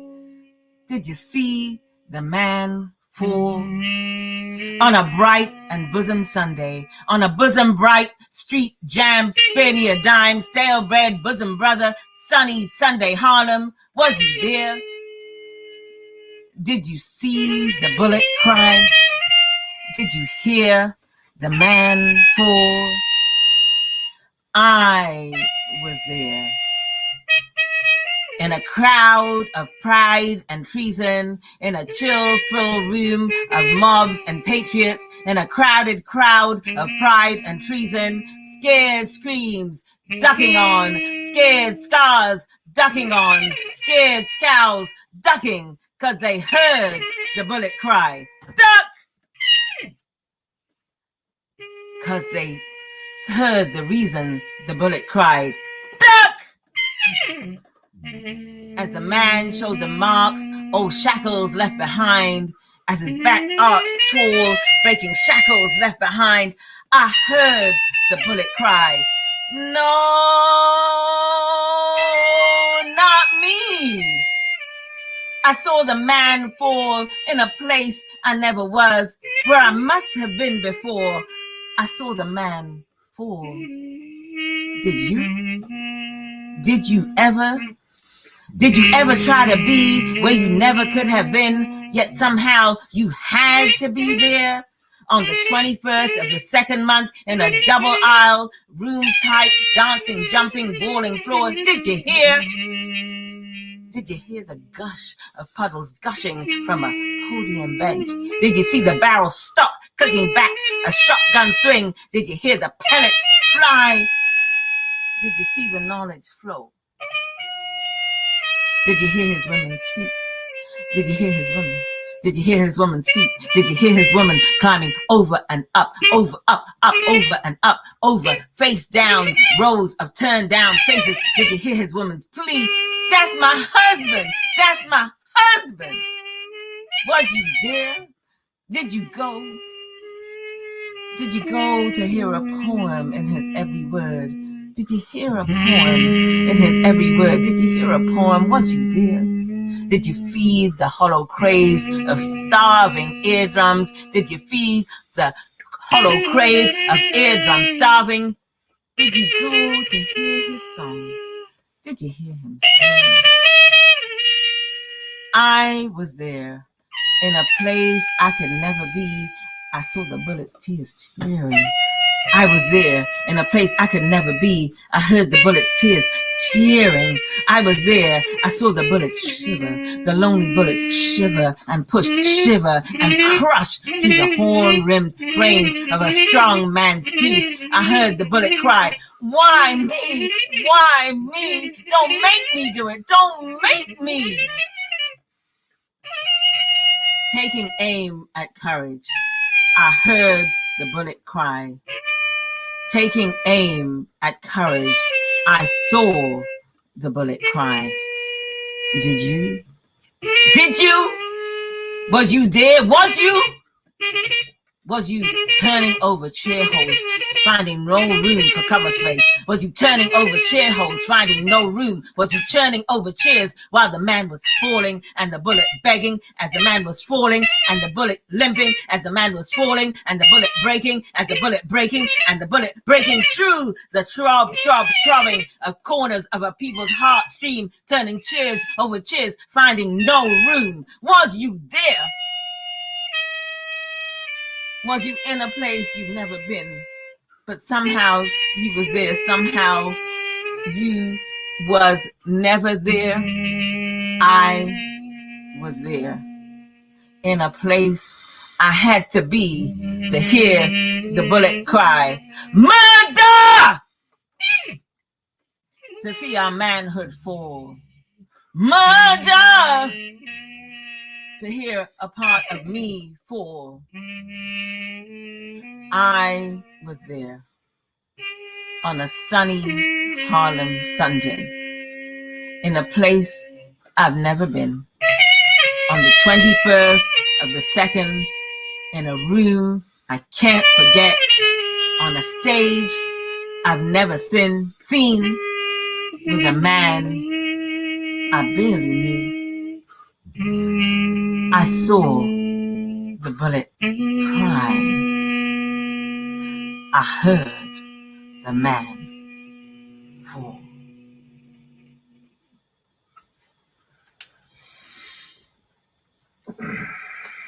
Can you feel it?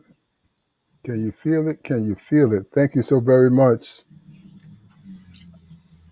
Ahmed, Monique, love you guys. Can we just say that Can I just say happy anniversary to you too? Thank you. I've known you for quite a few years. Yeah. Can we just say that a rendition of Lewis's poem, He Departed the Planet in 2012, is on our CD, which is Diaspora meets Afro horn, jazz and music of the spirit out of Sister's Place. It's our independently produced recording. Mm-hmm. It is, yes, it's available CD Baby and other legitimate outlets.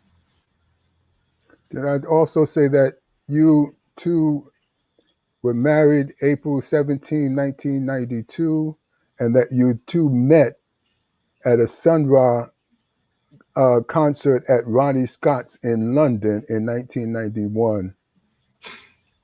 That's right. And we got married 6 months after that. And we've been married for 29 years. Imagine that, right? What a blessing. What a blessing. Okay, we have to run along. The tyranny of the clock is on us. Yes. Thank you so very much for being a part of this. This was a blessing. And thank you, CBJC. This was great to hear. We feel particularly blessed to have come before Baba Neal Clark, because that was like a spiritual entering. Thank you. Yes, it was. Yes, it was. Okay, coming up next, the man with the horn. Let's have a hand for Brother Gene Gee, who's performed all over Brooklyn and all over the world, really. But I've seen him throughout the city performing with Eric Frazier's band. I've seen him performing with Patience Higgins, and definitely at Barry Harris's jazz workshop, mostly all the time, taking in the knowledge that Barry Harris has to give to all the musicians. Okay, my brother, we're moving along here. Let's have it for Gene Gee. Good evening, everyone. Good evening. I'd like to reiterate the words of Danny Mixon, talking about a very good friend of mine that just recently is in the hospital with the COVID virus. So stay safe, please. And my longtime friend and inspiration, I worked in his group for quite a while, talking about Brother Ed Stout. We were supposed to do a special tribute to him last year, but COVID hit. Here's my rendition of, I'll just play it, you hear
Amazing.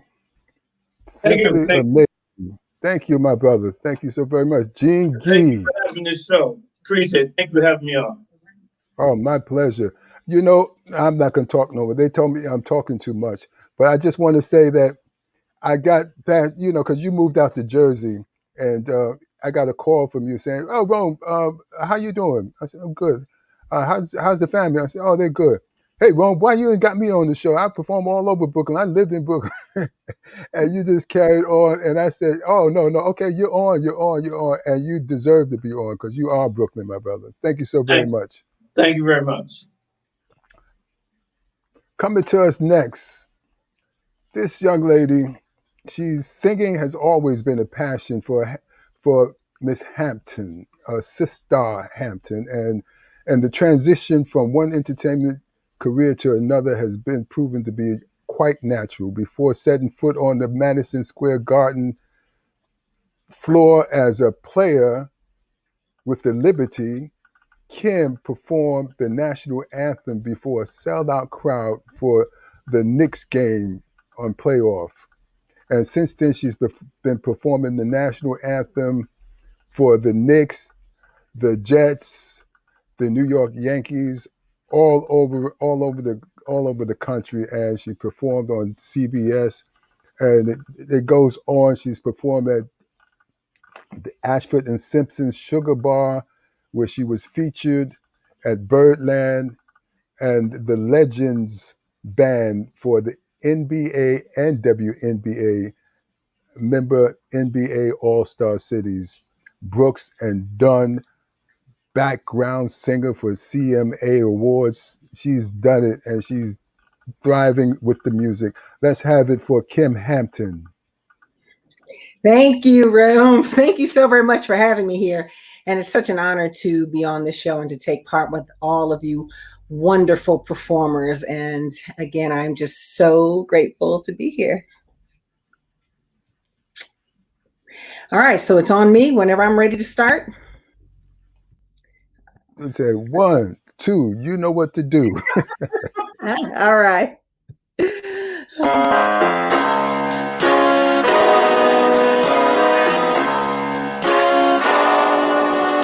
I wished I knew why I'm so in love with you.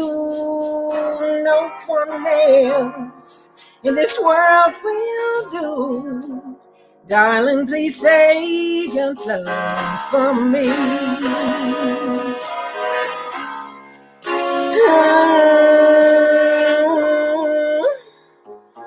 Run away. If I were wise, I'd run away. But like a fool in love, I stay and pray that you'll save your love for me.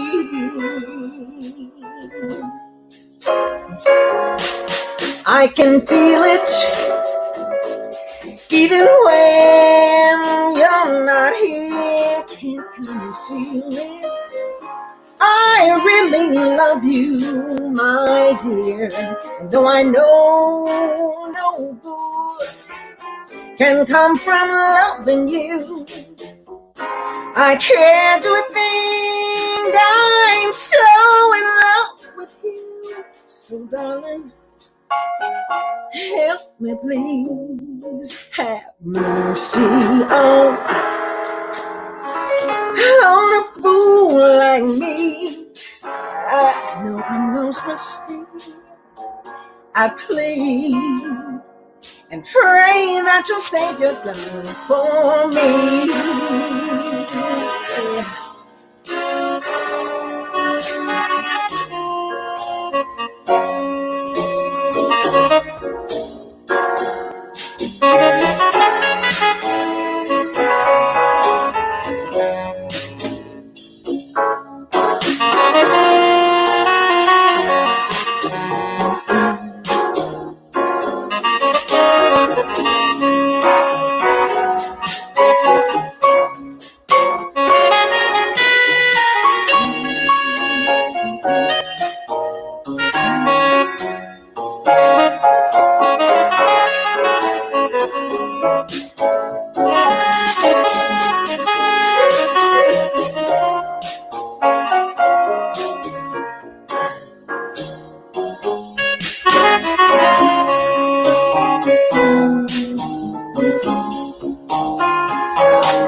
can feel it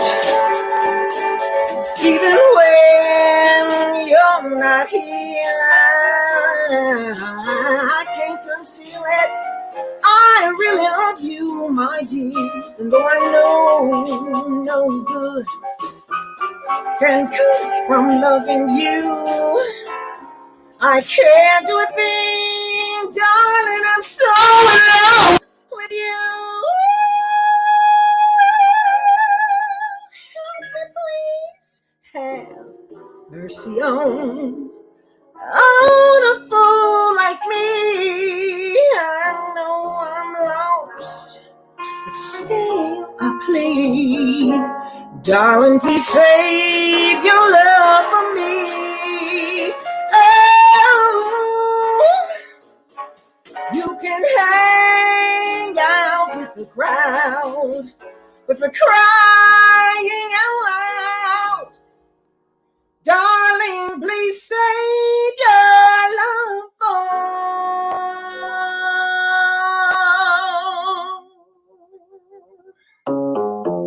me.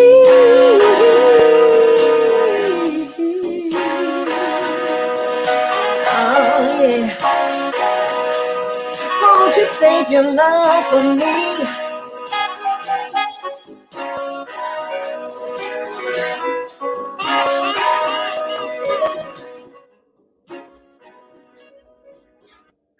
Thank you.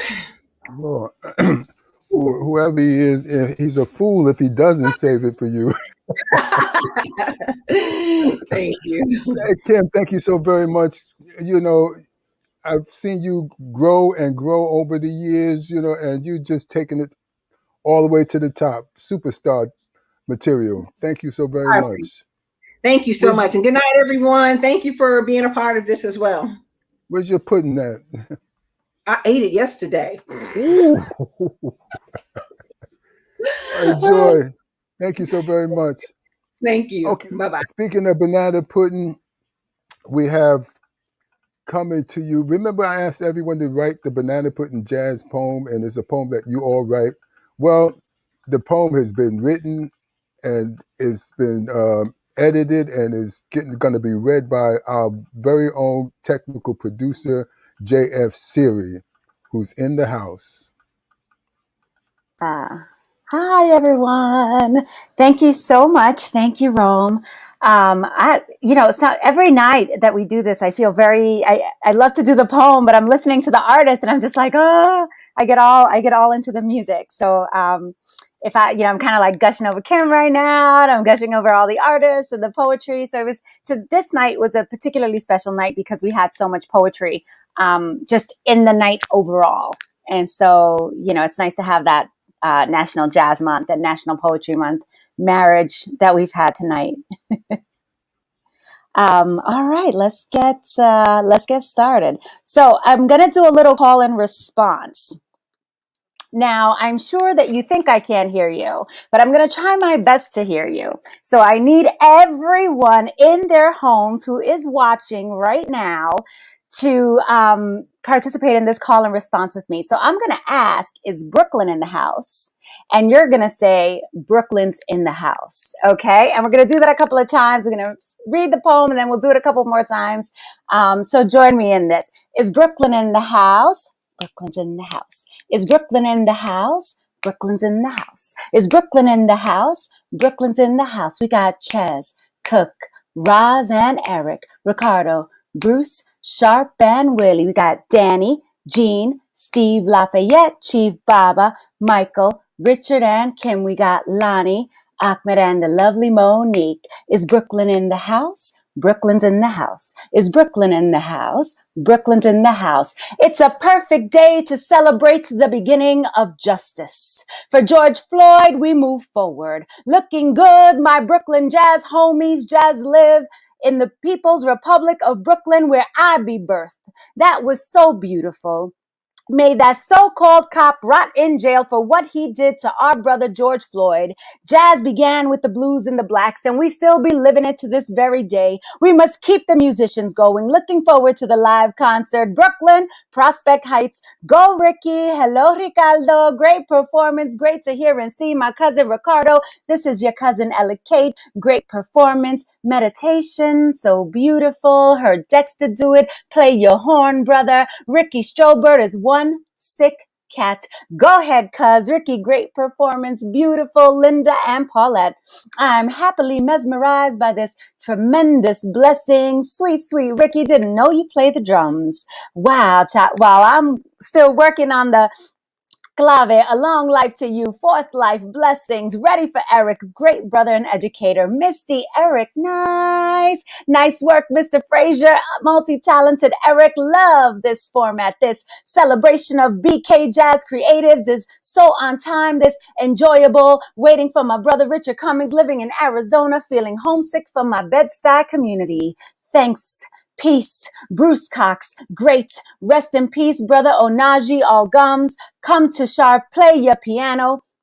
Victory Harmonics on such a brilliant day, thoroughly appreciating the harmonic crews laid down to celebrate this lovely day. Love the vest. Proud of my brother Willie. He's committed to keeping the music alive and real. Support live music. Bravo, Willie. Willie, see, that's 3 independent brains in one Brooklyn body. Willie Martinez's voice and drum is unique. His Borinquen sound on Caravan was off the chain. Go, Danny. Go, Danny. Go, Danny. The amazing Danny Mixon. Blow, brother, blow. Yes, sir, Mr. Mixon. Steve Delicious. Grace and style. Golden voice. Steve Cromedy. I love your fans on site.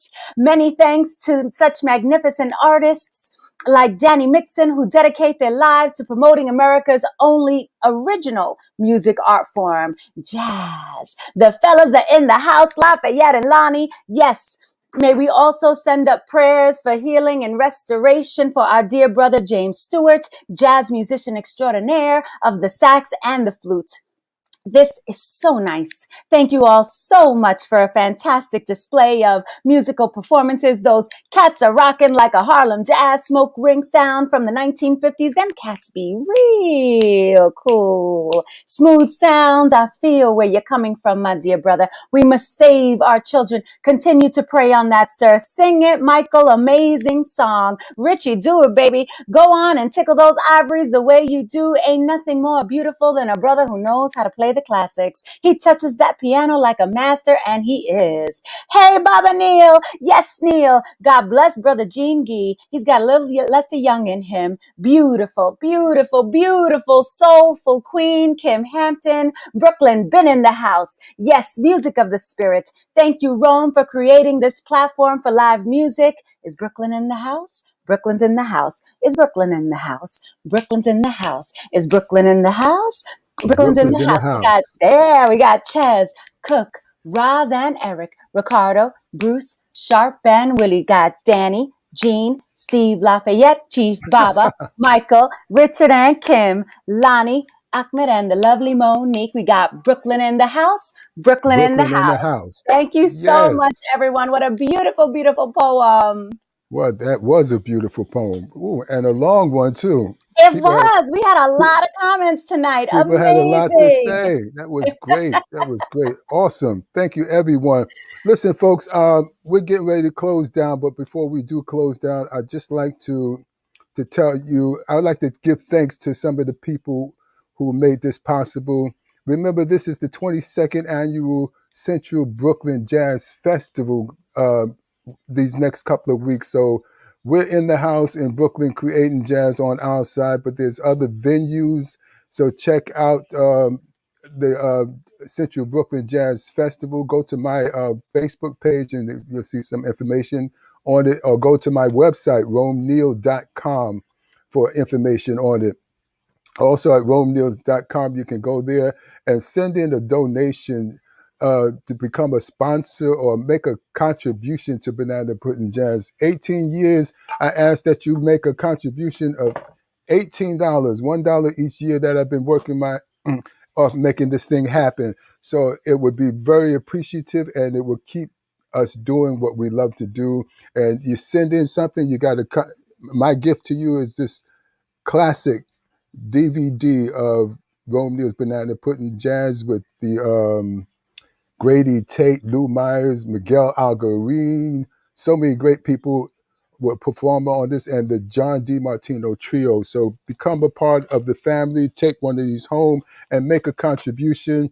Go to the subscribe button and hit on YouTube, hit subscribe and hit like and hit that bell so that you can be informed about the events that are coming up in the future. So our next one is going to be called Seven Jazzy Guitars, dedicated to August Wilson and the playwright. But this is going to be 7 jazz musicians from different parts of the country who play jazz guitar. So it's going to be that's coming up next in May. So watch out for that. I'd like to close the show with a song, if I may. I know we're running out of time, but I got to get my rocks off some too. So Chaz, are you there? Chaz Lewis? Okay, so we're going to do, and the name of the song I'm doing is Embraceable You.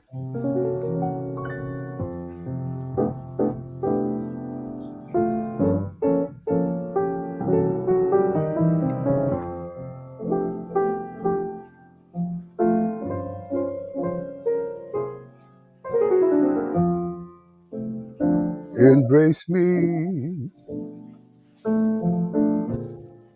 my sweet embraceable you.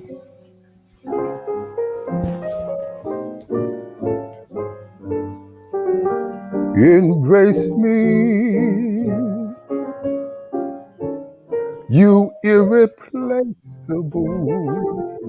you.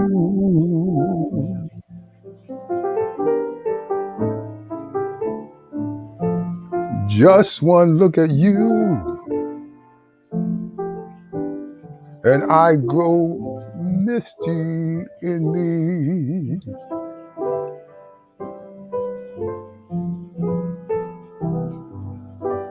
You and you alone bring out the Africanicity in me.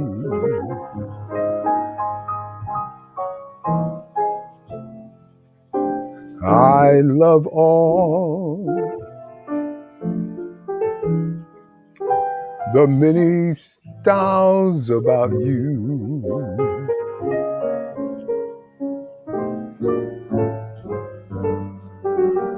And above all, I want my arms around you.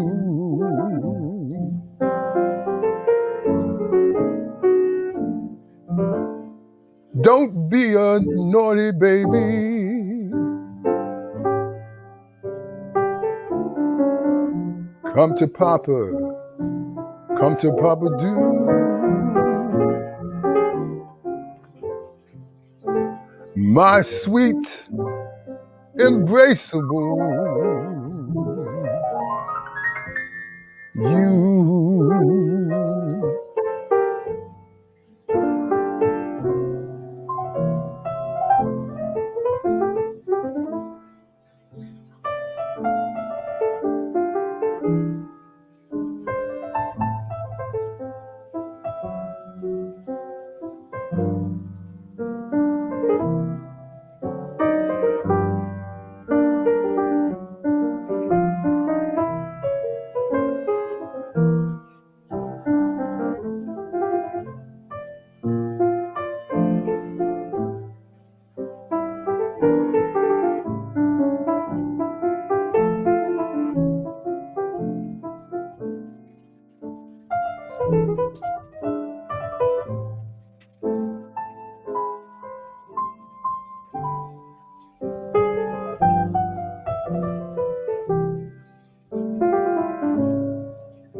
I know the many styles about you.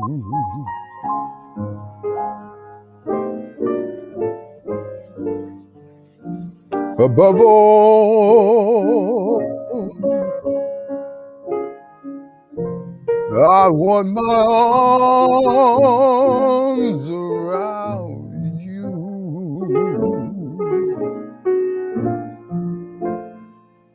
Don't be a naughty baby.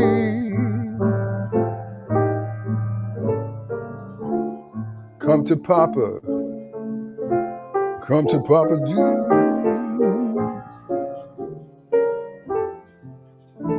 My sweet, embraceable.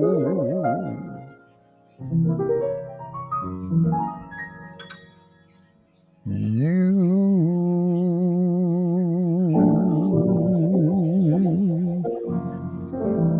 I want to thank you all for being a part of this night. Giving honor to jazz. Want to thank the Brooklyn Jazz Consortium for having this festival. 22 years of jazz and promoting jazz throughout Brooklyn. And thank you to the musicians, all of you cats who came on out and were a part of this, and those who couldn't be a part of this. Forgive me, everybody can't be in the show. You know, we had so many people. Like to give a shout out to my sponsors, the Jazz Foundation of America, John D. Smith, Ron Cephas Jones, Dr. Mona Scott of the Black Theater Group, Berkeley, Norman Carter, Barbara's Flowers, these wonderful flowers back here from Barbara's Flowers Shop, Sheryl Renee Production, who's my website designer and my sister in the music and in life, Chris Bryan, Laurence Holder, the writer of Monk, George Turner, Antoinette Montague. Yes, Antoinette Montague, who started me on this virtual plane and has been with me ever since, talking me through it and encouraging me through it. And she has music while on the inside, and she is the jazzwoman to the rescue.org. Check her out on Sunday, 6 o'clock, music on the inside. She hosts that show. And you too, George, again, that was Leonike Shubel. Leonike Shubel, the young 19-year-old became a sponsor after performing and loving her Uncle Rome in the music. Thank you, Leonika. And Nostrin Social, who became a sponsor, and Lisa Pagulski, who became a sponsor and gave me this. Thank you, Lisa, for being a sponsor. We need your support. We need to keep this music going. Go to romeneal.com, put in your contribution, make your pledge, and thank you so very much for being a part of this historic night in jazz. Brooklyn in the house. Peace.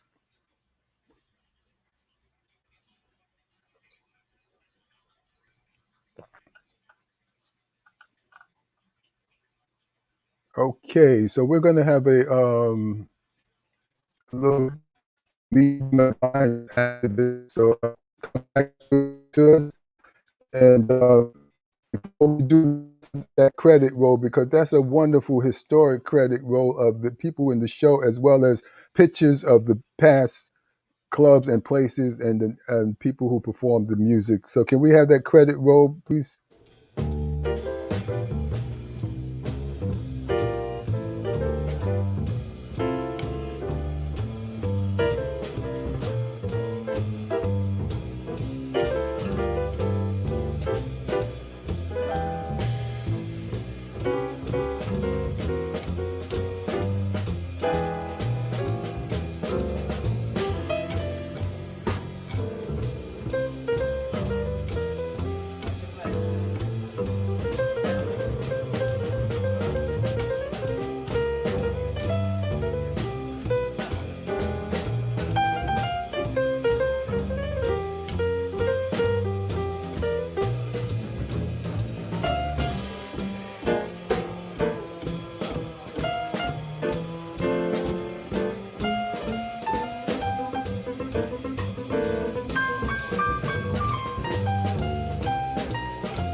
Okay, we're back. Hey guys, how's everybody after the show? Everything is cool, man.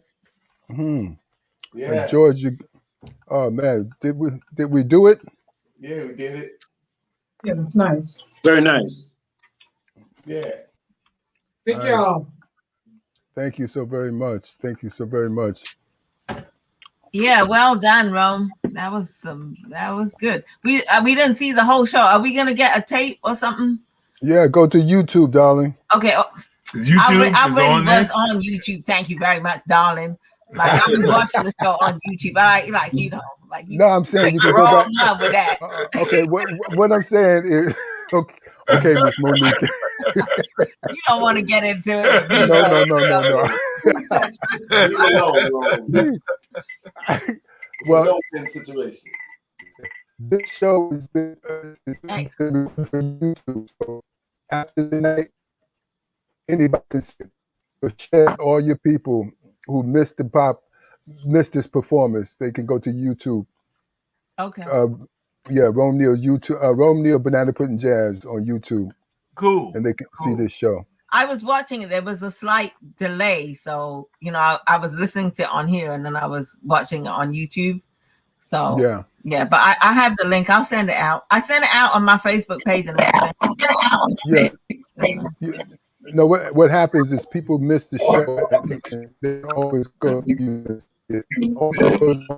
They go to my website. Your sound is a little bit weird, Rome. My sound is. I'm glad it's weird now because earlier up it was crazy. Okay. Is it better? Yeah, it's better now. Yeah. Good now. Okay. So, Hey, Andre, that Embraceable You was cool. Smoking, as a matter of fact.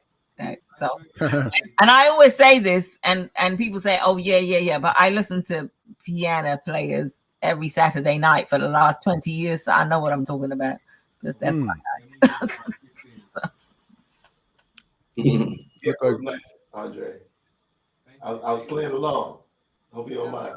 I hope I didn't disturb you at all. Sorry if I did. Yeah, I played along with Celia too.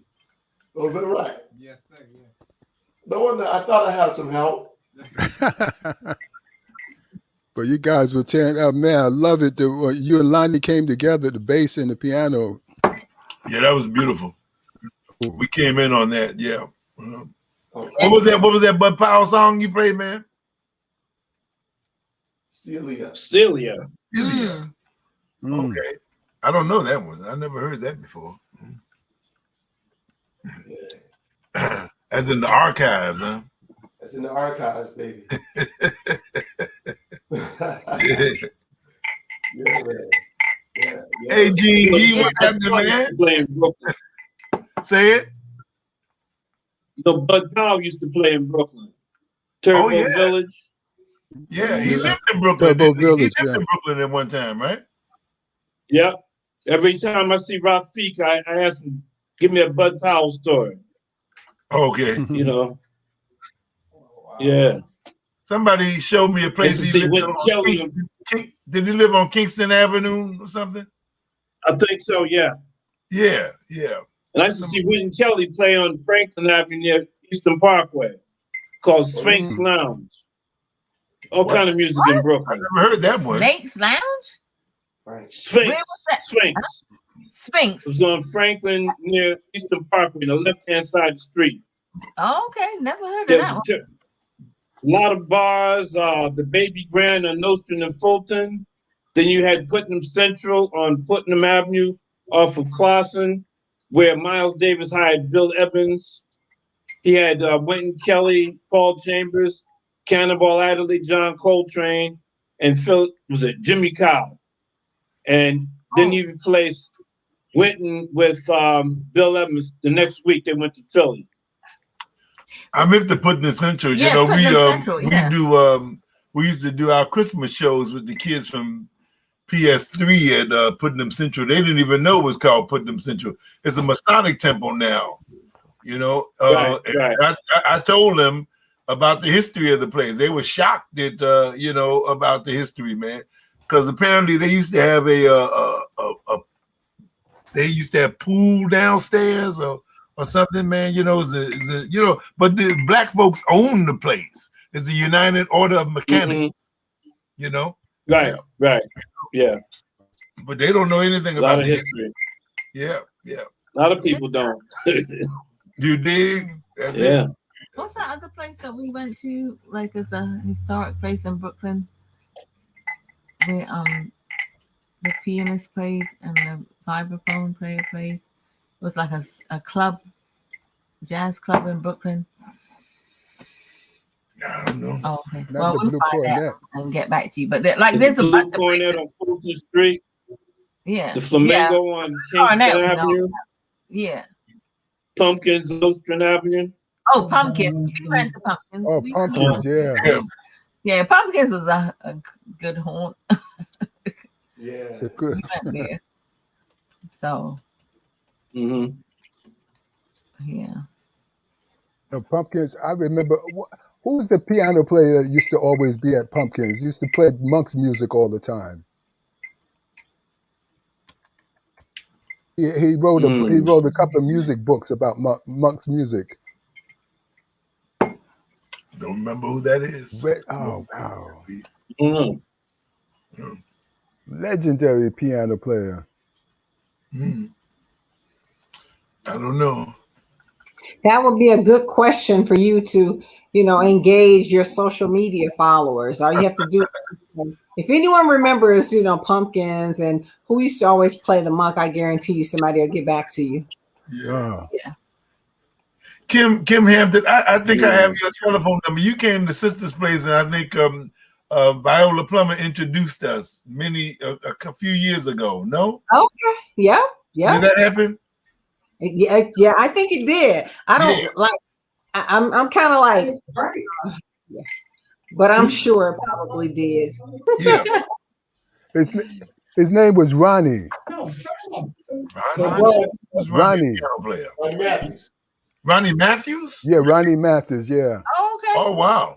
Yeah, that's right. I didn't know he used to work at Pumpkins. Oh, yeah. Barry Harris told me that, Ronnie had some good books. That's right. Stuff written out. Interesting. Yeah. Interesting. That's great. Thank you for remembering him, Ron. He was a special guy. Let me tell you something. When I was doing the Monk play, we were told not to use the Monk's music. We took Ronnie Hampton, Ronnie into the studio. Ronnie Hampton. We took Ronnie Matthews into the studio and we recorded all Monk's tunes for the soundtrack for Monk to play. And we used it the first week and we got a cease and desist on it. So we had to take it out. But Ronnie, I still have that soundtrack someplace in here. Wow. Classic. Yeah, man. Bring that out and digitize that sucker, man. Yeah. It's time. That's Ronnie. Do you guys was Stanley Cowell ever in Brooklyn from Star to East? Like, do you know Stanley Cowell who had Star to East with Charles Tolliver. with CT with Charles Tolliver? Pianist. I knew Stanley Cowell. I played in the piano choir a few times. Oh, you did? Oh, wow! I'm trying to find because they re-released the piano choir something with this Pleasure Records, like that is putting out vinyls from back in the day, and they have Musa, Ancestral Streams, and what's the other one I just listened to? Musa, Ancestral Streams, and Such Good Friends with Reggie Workman and Billy Hall and Billy Harper. Anyway, I'm just saying Stanley Cowell, he's known, but he's not that known. And he had a lot of and also he was, in terms of like what we're doing, which is about doing music and owning our music. He was like up in there. He was like one of these cats. He like had his own publishing company. They had their record company. You know what I'm saying? They did a lot of shit that was like breaking ground at the time. And his music is just so amazing to me anyway. Yeah. The tradition. I think that, strategies, and him and Charles. So I had a few conversations with Stanley over the years, and he was influenced a lot by Max Roach. Yes. In his business mind, because I think he saw the effect of Mingus and Max having their own label. And so that was one of his influences to start that label. And Max was one of my influences because I ended up playing with Max. And so cool. Did you? Okay. Oh, cool. What period of time were you with Max? I was at the end. I was his last piano player. I started with Max in 93. 93. Okay. Wow. But this is what I want to ask Andre as a pianist. Do you know this? Do you know this shit? Do you know this history? Do you know these people? Oh yeah, I do. I can't hear you, boo boo. Your volume is low. Let me see if your volume is real low. Give me 1 second. Oh yeah, I see. Can you hear me now? Yeah. Yes. Yeah. I've been studying a lot. What I do is I actually have a list of all the piano players in order by year, and I just go down a list and study everybody, starting back from Scott Joplin going down. Okay. Yeah. So I study the history. Okay. So tell me who as Amiri would say, who you've been studying. I studied with Barry Harris, but I studied Bud Powell, and then more recently I've been getting to stride. So I've been studying Willie the Lion Smith. Oh yeah. And, with a big three, so Willie the Lion Smith, Fats Waller, and James P. Johnson. So going back like far. But I like a lot of the bebop cats. So Phineas Newborn Jr. I like Horace Silver. I like Tatum. I can go down a list for a really long time. Man, you made a list and you put everybody in order. In order.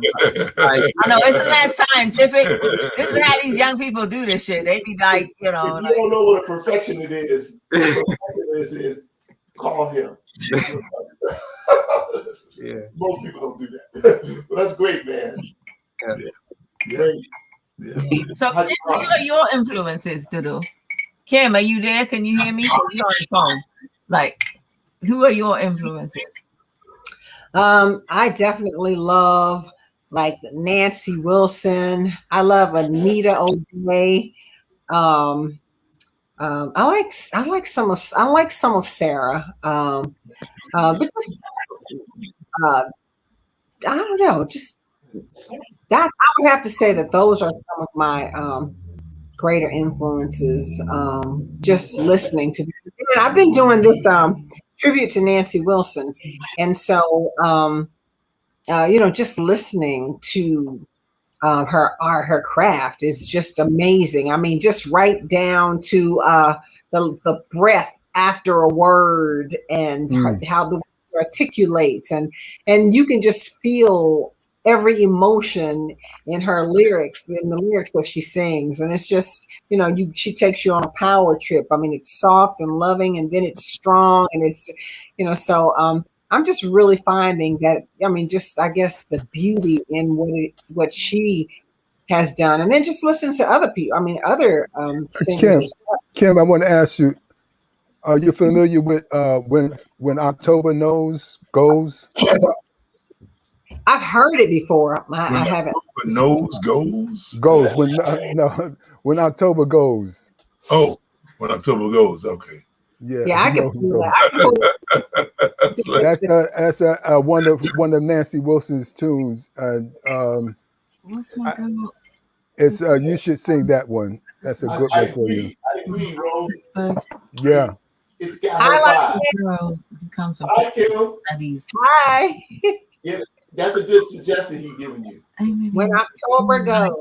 Oh, she's like, When October goes, I got turned on into by Mary Wilson of the Supremes. Okay. She sang it at the Club Carlisle, and she said, you know, "Here's to Life" was her favorite song ballad, but she says I got another one, and that's when October goes, and I just heard it on YouTube, Mary singing it, Pittsburgh, no, and maybe she's not. and it's something that you should really check out. You'll love it. Yeah, I'm gonna pull it. Yeah, you probably put that on and turn down the lights and cry. Okay. Oh Lord. Mm-hmm. Oh, I just wanted to mention. Amen. And say her name again. Vanessa Rubin. Vanessa Rubin. Oh, I like her too. Yes. Yeah. Definitely. Yeah, I got a chance to meet her too. She was at you know how Stanley Banks, every now and then put together a jam, and so she came out one night and he introduced us. So I was like, okay.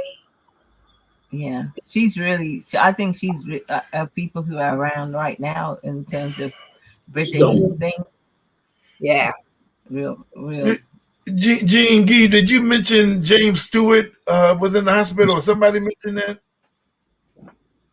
Yeah, somebody said that earlier. Yes, since Saturday.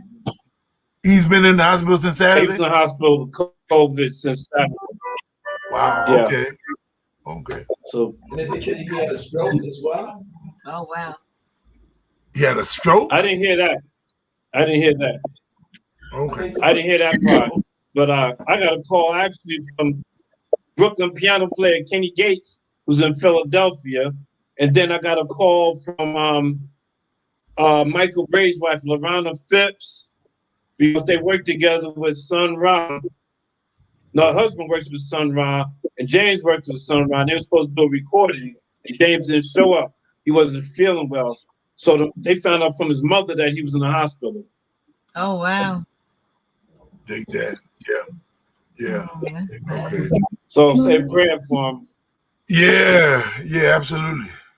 Good cat, James Stewart, yeah. You know, please post it on Facebook or something so we can find out what's going on with him. Yeah, but I heard that Cecil Bridgewater also had a stroke. Jimmy Owens has sent a thing around, letter around, asking people to make a donation to him, to Cecil. Did you get one of those? Apparently, he was asking for people to contribute. I didn't see that. Yeah, people to contribute $100. Apparently, he had a stroke a couple of months ago, and he's in rehab. And Jimmy was asking people to donate $100 to help him out, because he had very few students this semester at the new school, and and medical expenses and all. So people need to pass that around as well. Wow, I didn't. Yeah. I heard he was ill, but I didn't know. Yeah. You have Jimmy's number? Ahmed. Yeah, I can put it in the chat. I want to thank Claire. Thank you. Claire Joy. You there? Our production manager for holding down the fort. Wonderful. That'd be great. Claire, Thank you so much. Yeah. Yeah. Good job, Claire. Yeah. Thank you. Thank you very much. As we say, straight ahead. Wonderful reading of the poem. And this was a great idea, Rome, to have a check-in afterwards, because we can't hang. Well, this is our closest thing to hanging. That's I'm right. saying I really. But it's good that we get this. We got some good information that people are sharing. I remember, speaking of Max Roach, I remember being at Max Roach's home on Central Park West with Laurence Holder, and Laurence Holder had written a one-man play about Max. Laurence Holder, who wrote the one-man show Monk for me, he wrote a one-man play about Max, and he was sitting at Max's house on his birthday reading the play to him. And Max was so enthralled with the play that Phil Schaap called and wanted to wish him happy birthday. He said, "Not now, not now." Well, there you are then. That was a mistake, but anyway, there you are then. He should have answered the phone. Actually, I think his wife answered the phone, and he said, "No, not now." Yeah. But Max came down to the New Year weekend. He saw my play Julius Caesar set in Africa. He saw the play Shango, and of course, he came down to see Monk. And when he saw Monk, he said, "Yeah, man, you a Monk up there. I know Monk. I played with him. You a Monk." So we came to see your Armstrong play. The Armstrong. C above high C. Oh yeah, we came to see that. Ishmael Reed, C above high C. Yeah, well, it was on my 50th anniversary, man. 50th arrival day on the planet. There it is, Gene. Jimmy Owens' number's in the chat. Okay, thank you. Right. Yeah. Okay, so you just produced that, or what happened? I directed it and co-produced it had something to do with you. Like, that's why we came, because it had something to do with you. So, thank you. Ishmael Reed was the brain behind that one. He was phenomenal writing of Louis Armstrong meeting Dwight Eisenhower and telling him off. Yeah, that's amazing. That's an amazing story, man. I was telling that story the other day, 1957, Little Rock, you know? Yeah. Amazing story, amazing part of our history that not a lot of people know about, man. You know? That happened for real? Yeah. Louis Armstrong actually stepped up and said, you know, y'all need to do something about this shit, you know, really. You know, the only overtly political act that people know of him doing, you know. Yeah. Oh, he said that to Armstrong. I mean, to Eisenhower. To Eisenhower. Yeah. You know. Do something about this shit. That's right. Yes. You know. Yeah. So going back to it's Claire Choi. What did you get? This is a young lady who I know she's not attuned to jazz as much as so many of us are, but I just want to get to hear from her. What does she feel from this evening of jazz? Well, like I feel like especially tonight, I felt there was like a lot of connection in like the audience and the performers, the artists. And I felt as if also because today was a very monumental day of hearing back about the trials of George Floyd, I feel like a lot of today's performances also just was a lot of celebration, a lot of healing, a lot of comfort. And I was enjoying all of them behind the scenes. So thank you all. Thank you for those comments.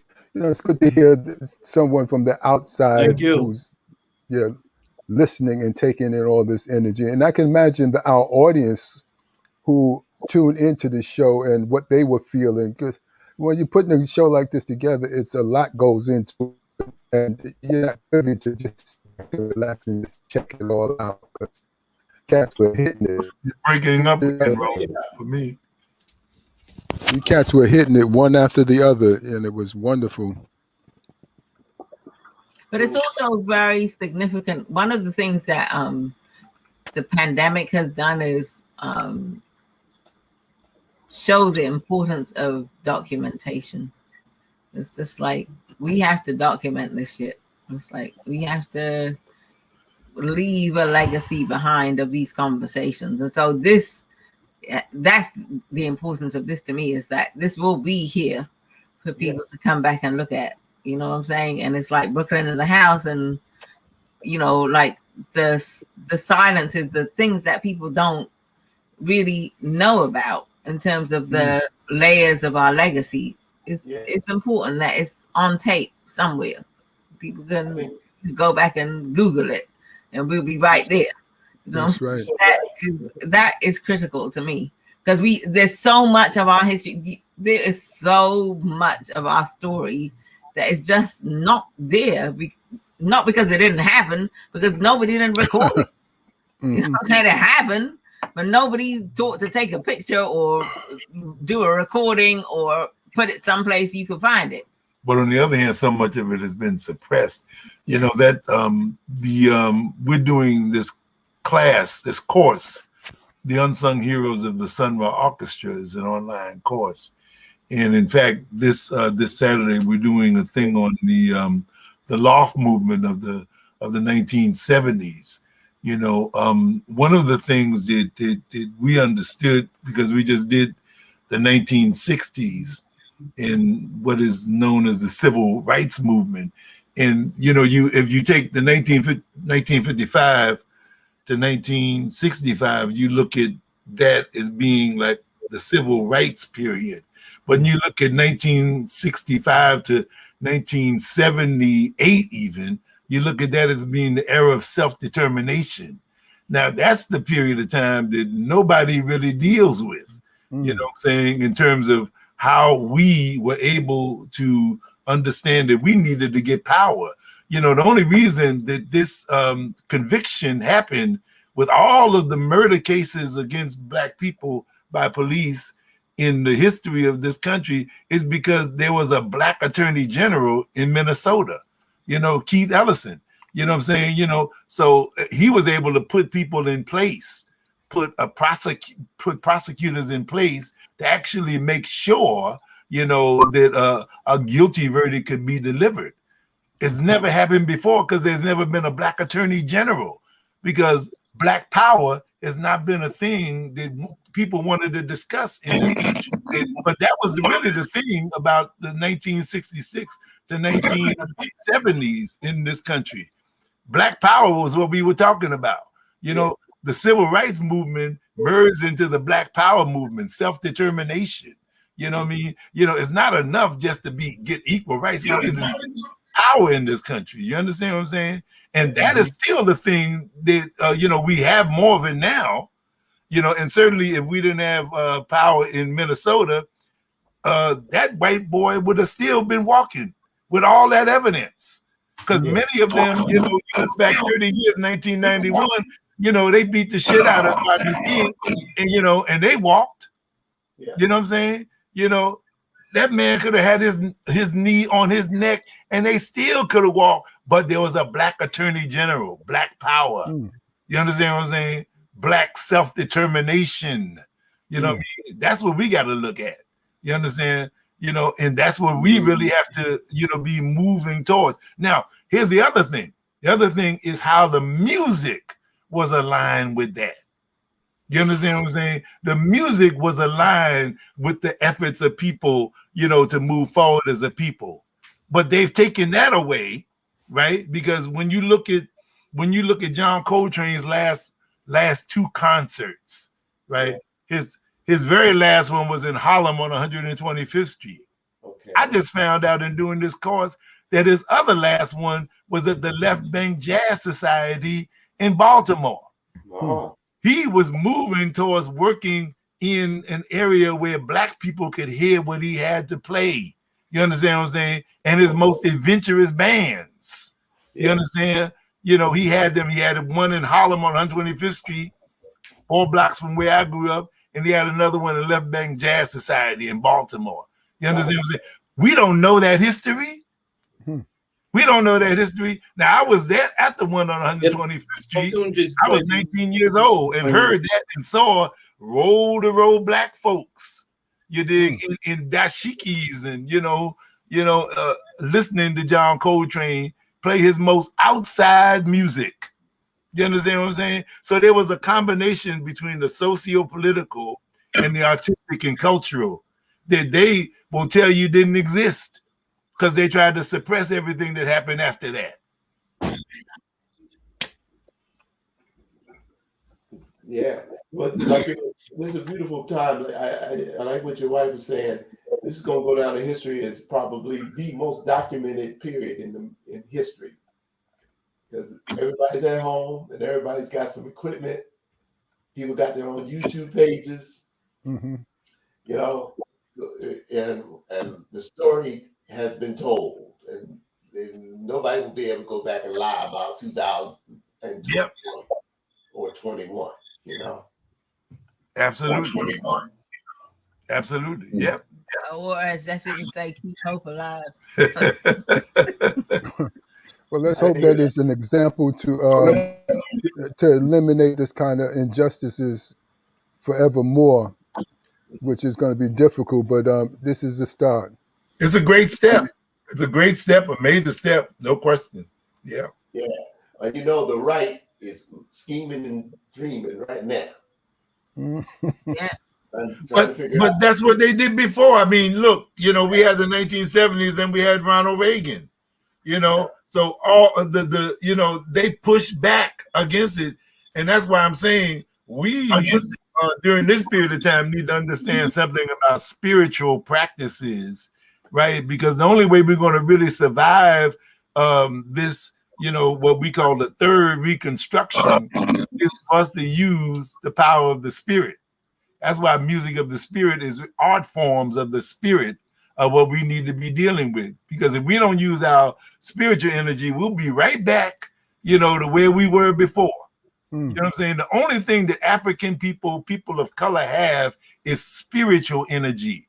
You know, these little children who are running this country, you know, they don't know anything about that. You know, they don't know about spiritual energy. You know, our people go back thousands of years. You know, these are children, man. You know, they don't know about spirit. They know about raw power. You know what I'm saying? Raw power. That's all. You know? Well said. So, Gene, I hope you coming back to Sister's Place sometime soon because we miss you. I mean, but you know, like with COVID, like the whole thing is like not dealing with horns and vocals, and you know, like we've been dealing with like piano, bass, and drums because that has. But we're gonna deal with some in the summer. We could deal with some outside stuff. Not that we could deal with it because we're not in charge of that. Sister's Place is in charge of that. But you know what I'm saying. But in terms of the conversation, it's like we can't like.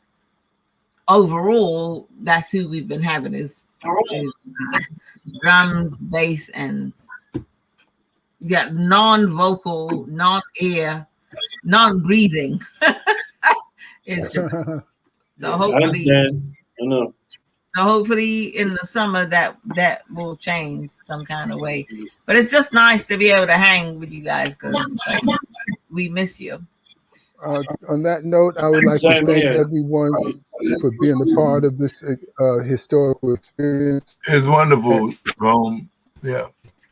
And please just pass it on because there's so many more people need to see this show. Your mic is breaking up. It's breaking up again? It's good now. There's so many more that... just like I said again, just pass it on because I think there's so many more that missed it and need to see this show and to see the history that. We did it. Now it's in the video archives of history. So let's share it. Share it with the world. Thanks all for being a part of it. And thank you very much, Rome, Neal. Yeah, man. Keep on doing what you're doing.